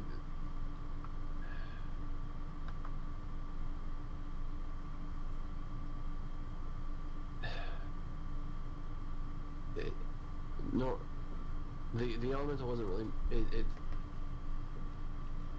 As a bonus action, it's not really designed to combine them. I mean, I'm using it as a attack. Yeah. So the only thing that is just that I need to. It's just if you remember the. So on a ranged attack, then with your elemental, the creature has to make a dex save. Yeah.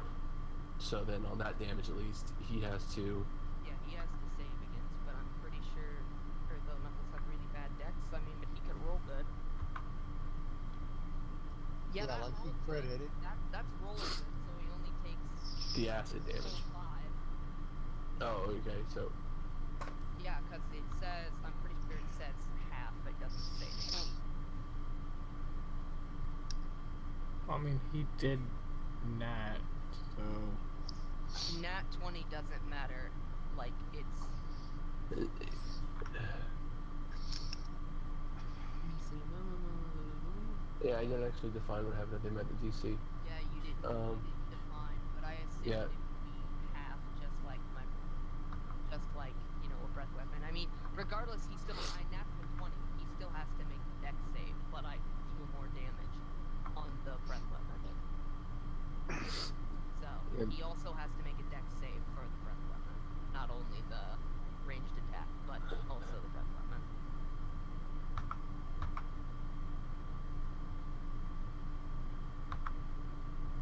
Yeah, that fails. So Okay, he so takes full acid damage and takes half of the full damage. okay. All right. Sorry, guys. New abilities and stuff. Trying to flesh them out. All right, Ledger. All right. I'm no longer getting advantage. Yay. Oh well. Why?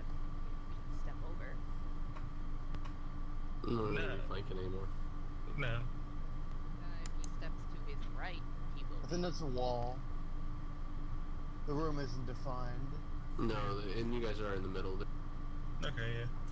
So if I did move there, it would still be considered flanking, wouldn't it? Yeah, you'd be at a diagonal flanking. Mm-hmm. All right. Just so I get the advantage here. But I am going to I'm going to use a witch bolt on him.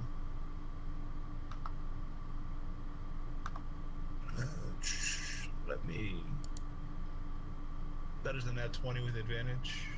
Let me fix that.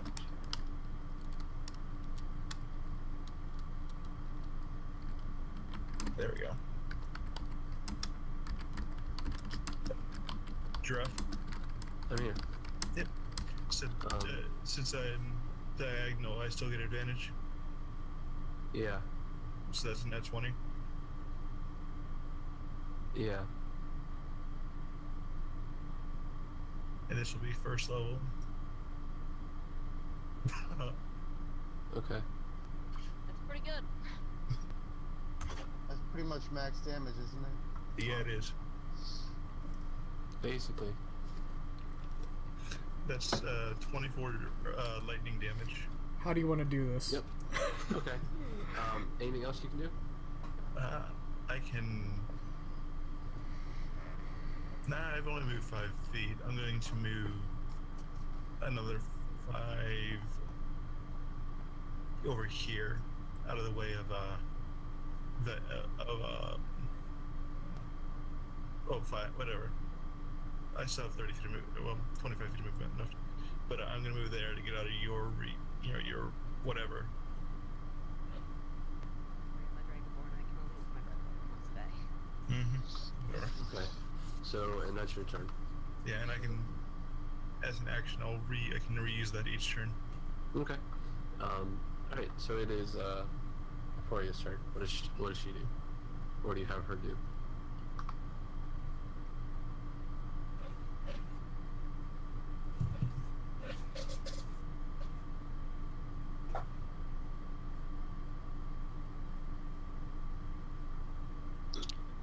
I'm gonna command Emporia to pounce on the monster, and then on the same turn, claw him. Yep, at least 20 feet.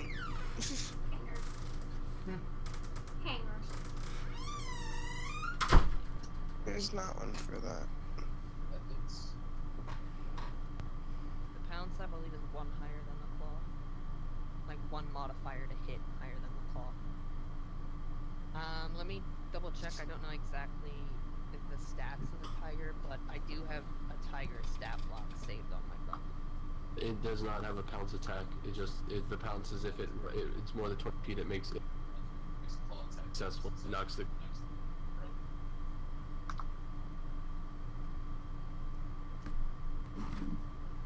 Yes, you're correct. Sorry. I haven't used tiger yet in my game. And then you can make a bite attack as a bonus action.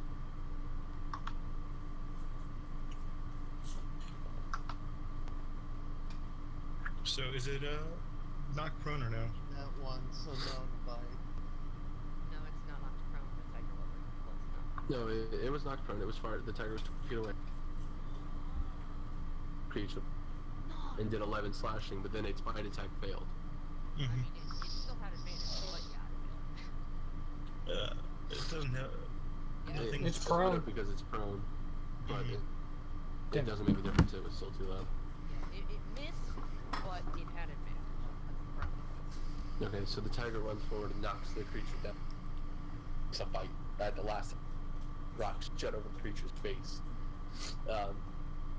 and protect it from the bite. So that ends its turn as it holds the creature onto the ground. Vehar, what do you do?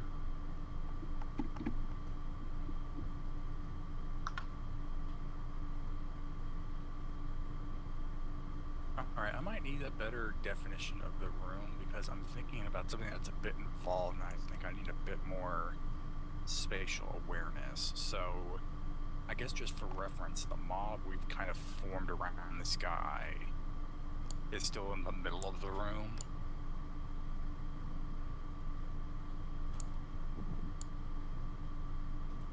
Giraffe. You're muted. I'm drawing. It's hard to do more than one tab at a time on it.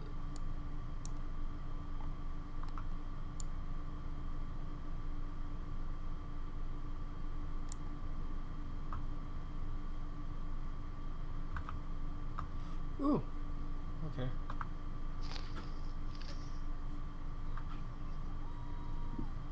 There you go.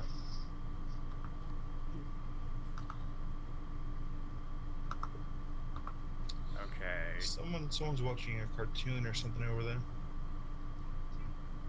I think that's Karate. I'm not watching anything. Oh, someone just said fuck you. Well, let's not point fingers. Just everyone Oh, try to be considerate. I forgot I still had it on after my stream. So, outside this room, past that gap in the wall, that leads out to the front of the tavern, and then after that, we're outside. So the rest of the tavern is like this.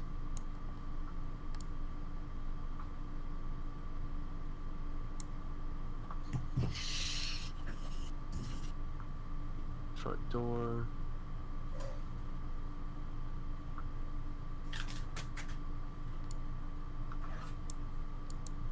I'm getting crooked. There. That's basically what it is. Okay, there we go. So, here.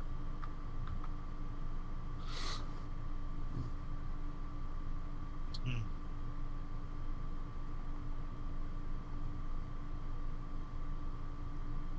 And I guess you're gonna say I can fly here.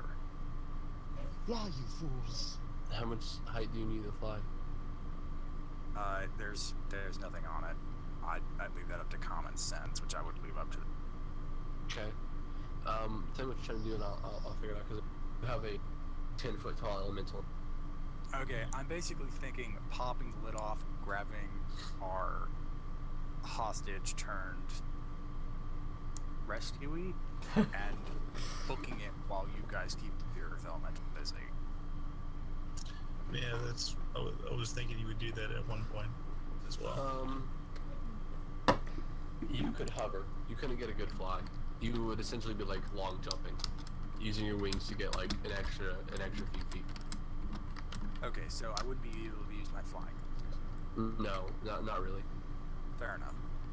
So, here is how I want to do this. Let me just double check the radius I want to throw it to this guy. Follow us, that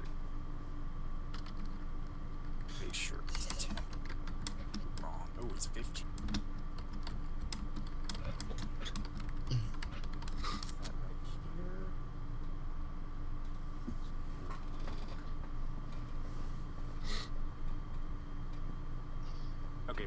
won't hit any. It'll make sure he can't see us.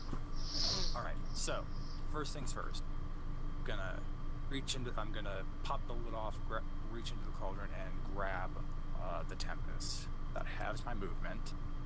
I'm then going to move whatever the half of 35 is. Let's go ahead and say it's. Isn't that 17? Yeah, it's about. Well, you can do 20. Fair enough. All right, so I'm gonna right here, and then I'm going to use as a bonus action for a keep. I'm going to activate Step of Wind, so I can dash as a bonus action. Now, do you dash 17 or do you dash the full movement? I'm still carrying him, so I assume half. Yeah, it would be half. It doesn't seem to negate carrying. So that'll put the entrance, and then while I'm here, I will spend. Actually, you know what? For a bit of extra help, I'm gonna hop up on a table, and I'll assume I can do that just as a benefit of my extra jumping ability with Step. Yeah, we'll say that's just a thing. And Or you could have it. for 2 key points and my action, I'm going to cast Darkness right by the entrance.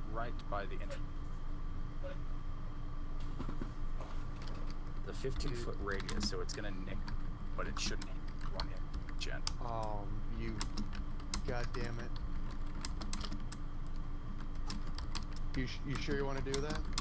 Yes, because I don't know where you are or what you're doing. Fuck, that effectively prevents me from doing anything in this fight. Well, you want to rest anyways. I got forcibly woken up, so I can't just go back to sleep. Especially with a spy flying and making all this noise. Anyway, so quick narration. Everyone sees Veghar just pop the lid of the cauldron off. He scoops up the Tempest and quickly dashes out the door. And then all of a sudden, the shadows that were still dark out suddenly seem to strengthen large. And it's a giant black fog of just pitch black. You can see. Well, that takes care of one thing. Yep. Alright, so is that end your turn? Yes, I am utterly spent. Okay. And the Earth Elemental is going to Look around confused. make a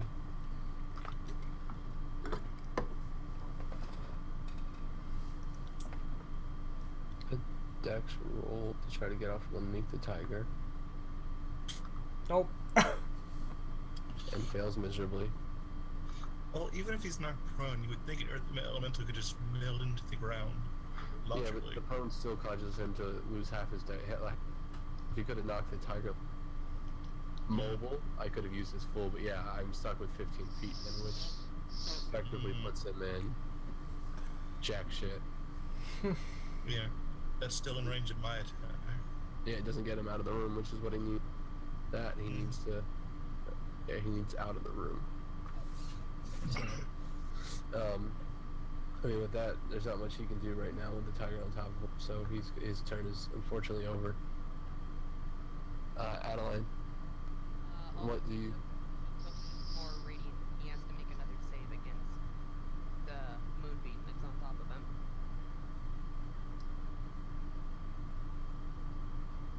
I thought that was a one and done thing. No, moonbeam stays there for up to 10 minutes. Well, question, now that a second turn has rolled around, and you, it would have... It's on his turns. On the beginning of his turn, every turn he has to make if he's in the moonbeam, which he hasn't moved, he has to make a save against it to either take half or take the full radiant damage. That's not what I was talking about. Oh. I was going to say, if we could drop in before No Harm gets another turn, third turn, since we've been effectively forcibly awoken 2 turns ago, would it be possible for us to get dropped into the turn order at the end before she goes, so we can actually do something? Giraffe. If you actually want to get involved, yeah, we. I mean, I already put myself in the list, so. Mm-hmm. Okay, well then I'll just move you guys up. You guys can go ahead and throw yourself on there, Kurote, and you guys can go. I I'm mean, going to throw myself on the list. I'll go ahead and throw down an initiative. after seeing Vehar do that, Wormlock's just gonna chase after Vehar now. Well, he can't see him because he's in darkness. No, it's darkness over here. Right? Actually, there's darkness right at the edge where Vehar is, I think. The gray box that just showed up is the range of the darkness. Okay. Hmm. Well, I'm going to. Would I be able to do something now? Or. I think Well, it's Worm's turn. It's my turn, but like I saw him do it, so I guess I could roll something for it. But I would just assume he's going towards the door. Roll an insight check.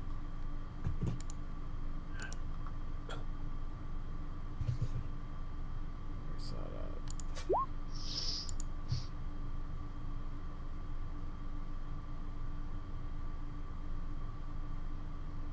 All right, 13.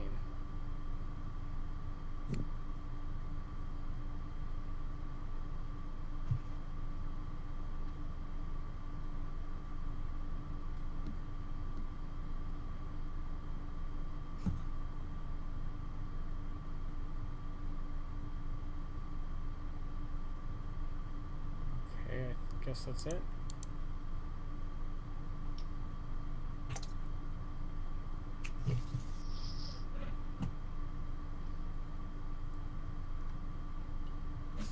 It wouldn't be a save against the moonbeam again until it comes back around to know. No, it's on his turn. Read the spell. It's on whatever's in the thing.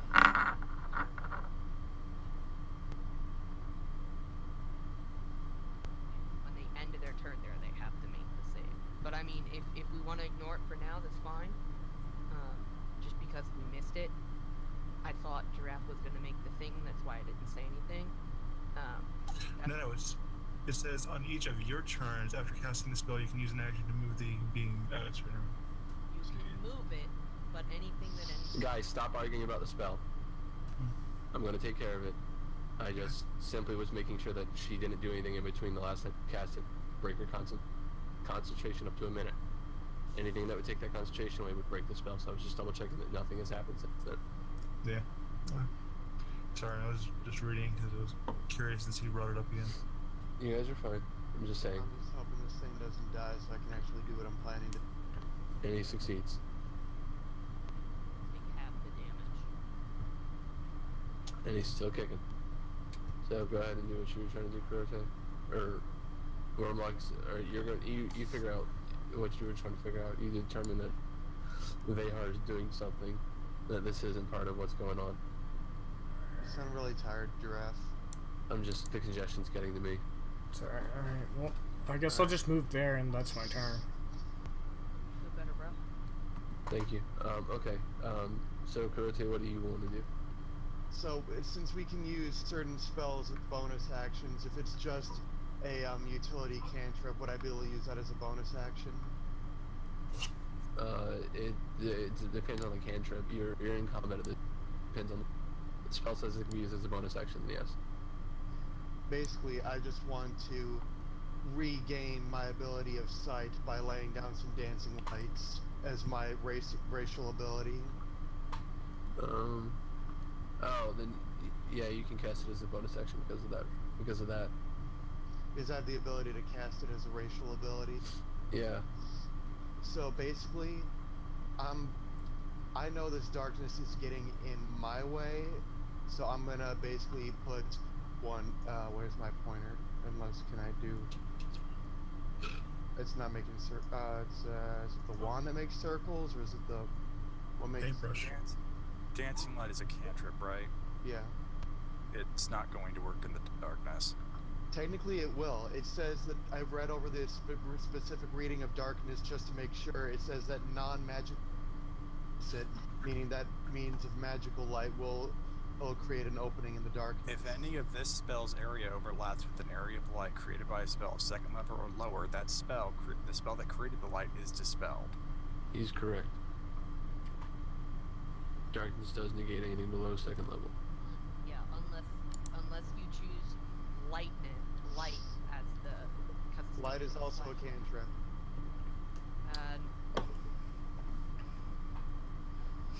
Okay, not light. You know me, like the second level iteration of light. Yeah, either way, the cantrips wouldn't do it. So no, that wouldn't light your darkness up. Sorry, buddy. God damn it, Spy, you totally screwed me over by this. I might just Screwed the shatter pooch on you that. for that. Consider it a long-term payback for the firebolt you threw. Oh, he remembers. Alright, what's the range on shatter? Well, are you gonna move your character first? I'm gonna move the character first, but I might just throw it as far as I can, and whoever gets hit just gets hit by it because I can't see shit. I'm gonna just kind of throw it blindly. Oh Jesus. Okay. See what happens. So I will move up to the edge of the darkness. Oh Jesus. Essentially, fire in the hole. I hope Oh God. I hope the Tempest. I hope the Tempest had a long rest. Okay, my crap is really lagging out right I hope the tiger doesn't have to get hit by it because he's gonna take damage. Mm-hmm. Oh, guess what? It's perfect range. But you don't know that. Come on. No, I said I was throwing it as far as I could. I can't really. I don't know. That would basically hit the wall. It essentially hit the wall, and it is a 10-foot radius. So would that mean Giraffe, if it's going to try to hit the 60 feet, that would put it right through the wall? Would that mean What's the spell? Shatter? Shatter. Would that put it back out the 10 feet to hit it, the elemental in the back, or would that not do any? Would that just bleed into the wall?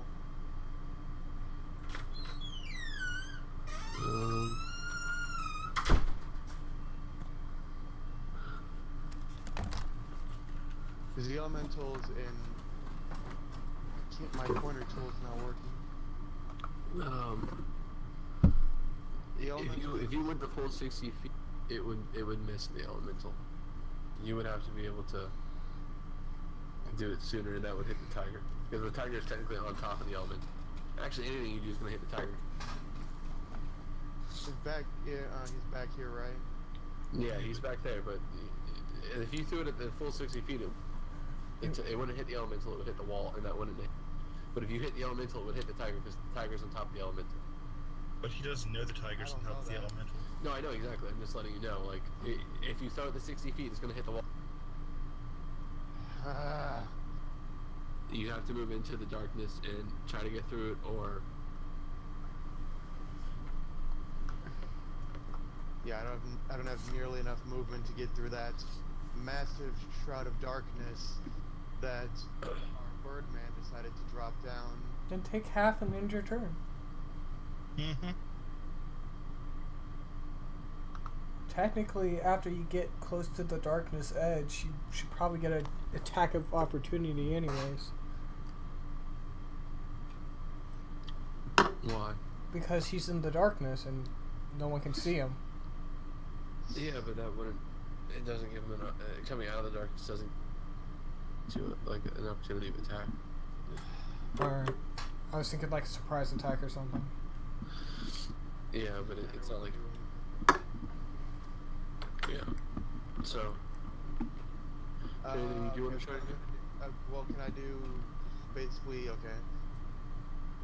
Here's what I want to attempt to do. Let me know if it's something that's feasible. That's something I can do, Giraffe. You see the spaces in front of the darkness? Yep. There's 1, 2, 3, 4, 5, 6, 7 spaces. Yeah. I was gonna roll a d8, see which space I actually go to, because I can't meta and just say I'm gonna be right in front of this thing, and wherever I end up, I would just shoot a firebolt directly through the darkness. So what are you gonna try to do? You're gonna move forward? If it's an 8, I'd roll over, and whichever spot I pick, I'd stop in front of that spot and just shoot a firebolt directly in front of me. If you want to take a random spot, you happy? I just figured I can't just say I'm gonna step. I'm gonna say the elephant was right there. Not unless you had a spell that lets you like teleport into the room, like by like if you had like Misty Step would or do something it. like that. Yeah, Misty Step would do it. I don't have Misty Step. I only had Misty Step is a second level, and I only have enough for two spells. So I'm just trying to figure out a fair way to do the.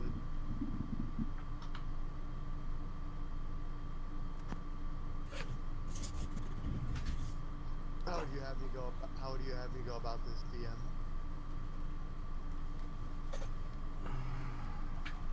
It's so shatter and hold person. Honestly, it's up to you. If you want to pick a random spot, just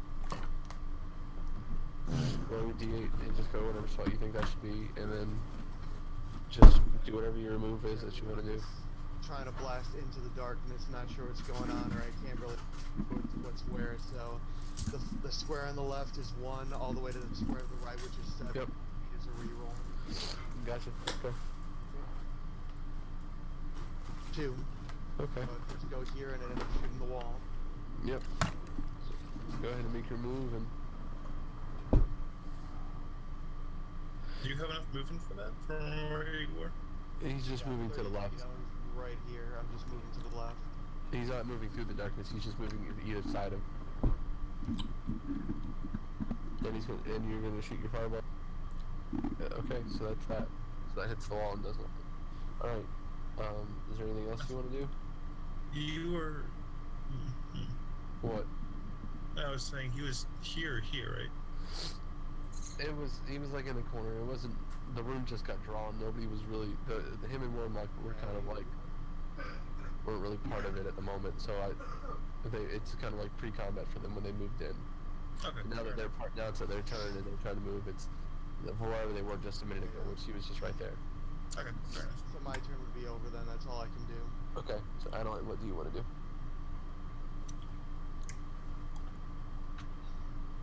Am I able to use the flame blade? I would cancel them. Personally, I'd cancel them ending just for the tiger doesn't get by it. Hmm?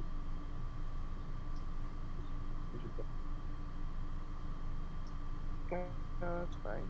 It's a 20-foot circle, so technically, I mean the tiger is on top of it, but Yeah.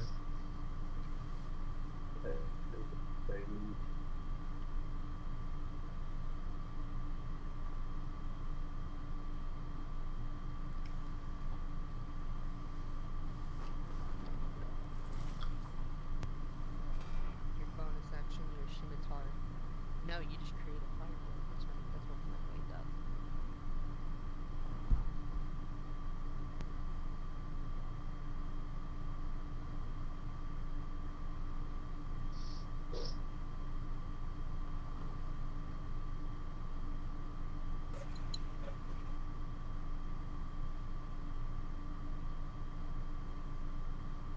Xanth, it's your turn. What was going on there? You guys were muted the whole time. I'm sorry, I didn't even realize it.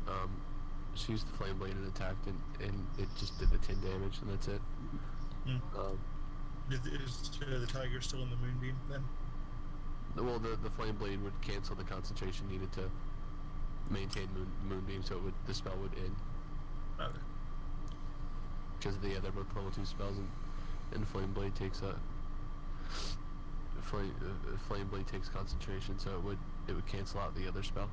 Okay.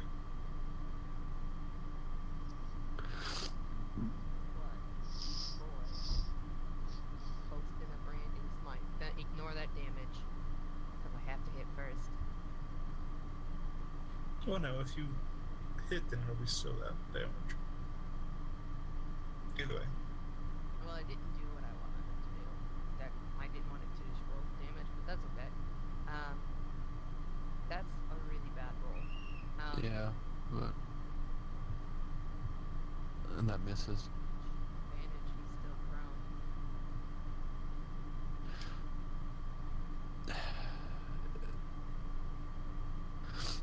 Okay, so he You do 4 damage.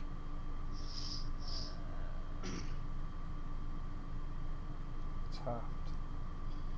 And 3 radiant. And that. Natural 20, let's go.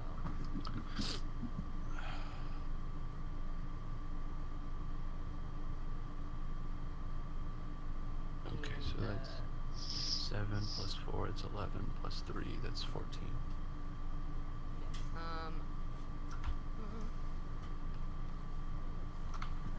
yes, in all that Randy's going to him not be able to deliver this roll. Yeah. Yeah. So as I kind of through my blade, I mutter a word. It's kind of just like, and then my blade grows really bright, and I swing down on top of him the first strike, and it like explodes in like a bright light that surrounds him. And then the second swing, I just swing. And that's my turn. Okay, and you may swing sideways. Because if you swing down, you hit the tiger. Yeah, you know what I meant. So like not hit the tiger. Okay. Alright, Ledger. Yep. So, first thing as a bonus action, I'm going to turn my I'll turn my well, actually no, I'm not. I'll leave it as a rapier. And I'm going to maintain Witch Bolt on him at the moment. So I'm just gonna re-roll this so I don't have to go back up and find it again. Okay. Okay, so just do your damage because you still have the. It doesn't attack again. Yeah. Okay. Oh. Do that. Yeah, that was. Okay. Perfect. Yeah. That's your turn. Let's see what else can I do. Yeah, that's basically all I can do at the moment. Okay. Warlock. I'm gonna just wait for Vehar to see if he goes out the door. Okay, so what was your turn then? The tiger. Not gonna do anything. So let's see if it works. Tiger uses solar beam. So since the tiger's on top, it can't use. It's gonna go for the. It's gonna go for the bite again, That hits. and it's gonna hit. And it's gonna Zane, if you do- got the sniffles, please push to talk. It's very loud. And that's 6 piercing, which is just enough to push it over the edge.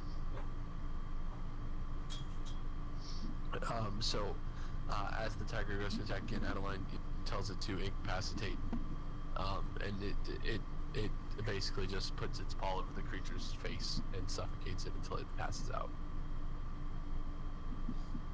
And that's the fight. It is currently Whoa. incapacitated. Yay. It wasn't as exciting as the other one. It's the last one. Yeah. No. Nope. Well, the other one had 2 extra things that we had to focus on. Yeah, that didn't help any either. And this one never got out of his element, so he never reverted into his True form. whatever his true form is. So maybe this is just part 1.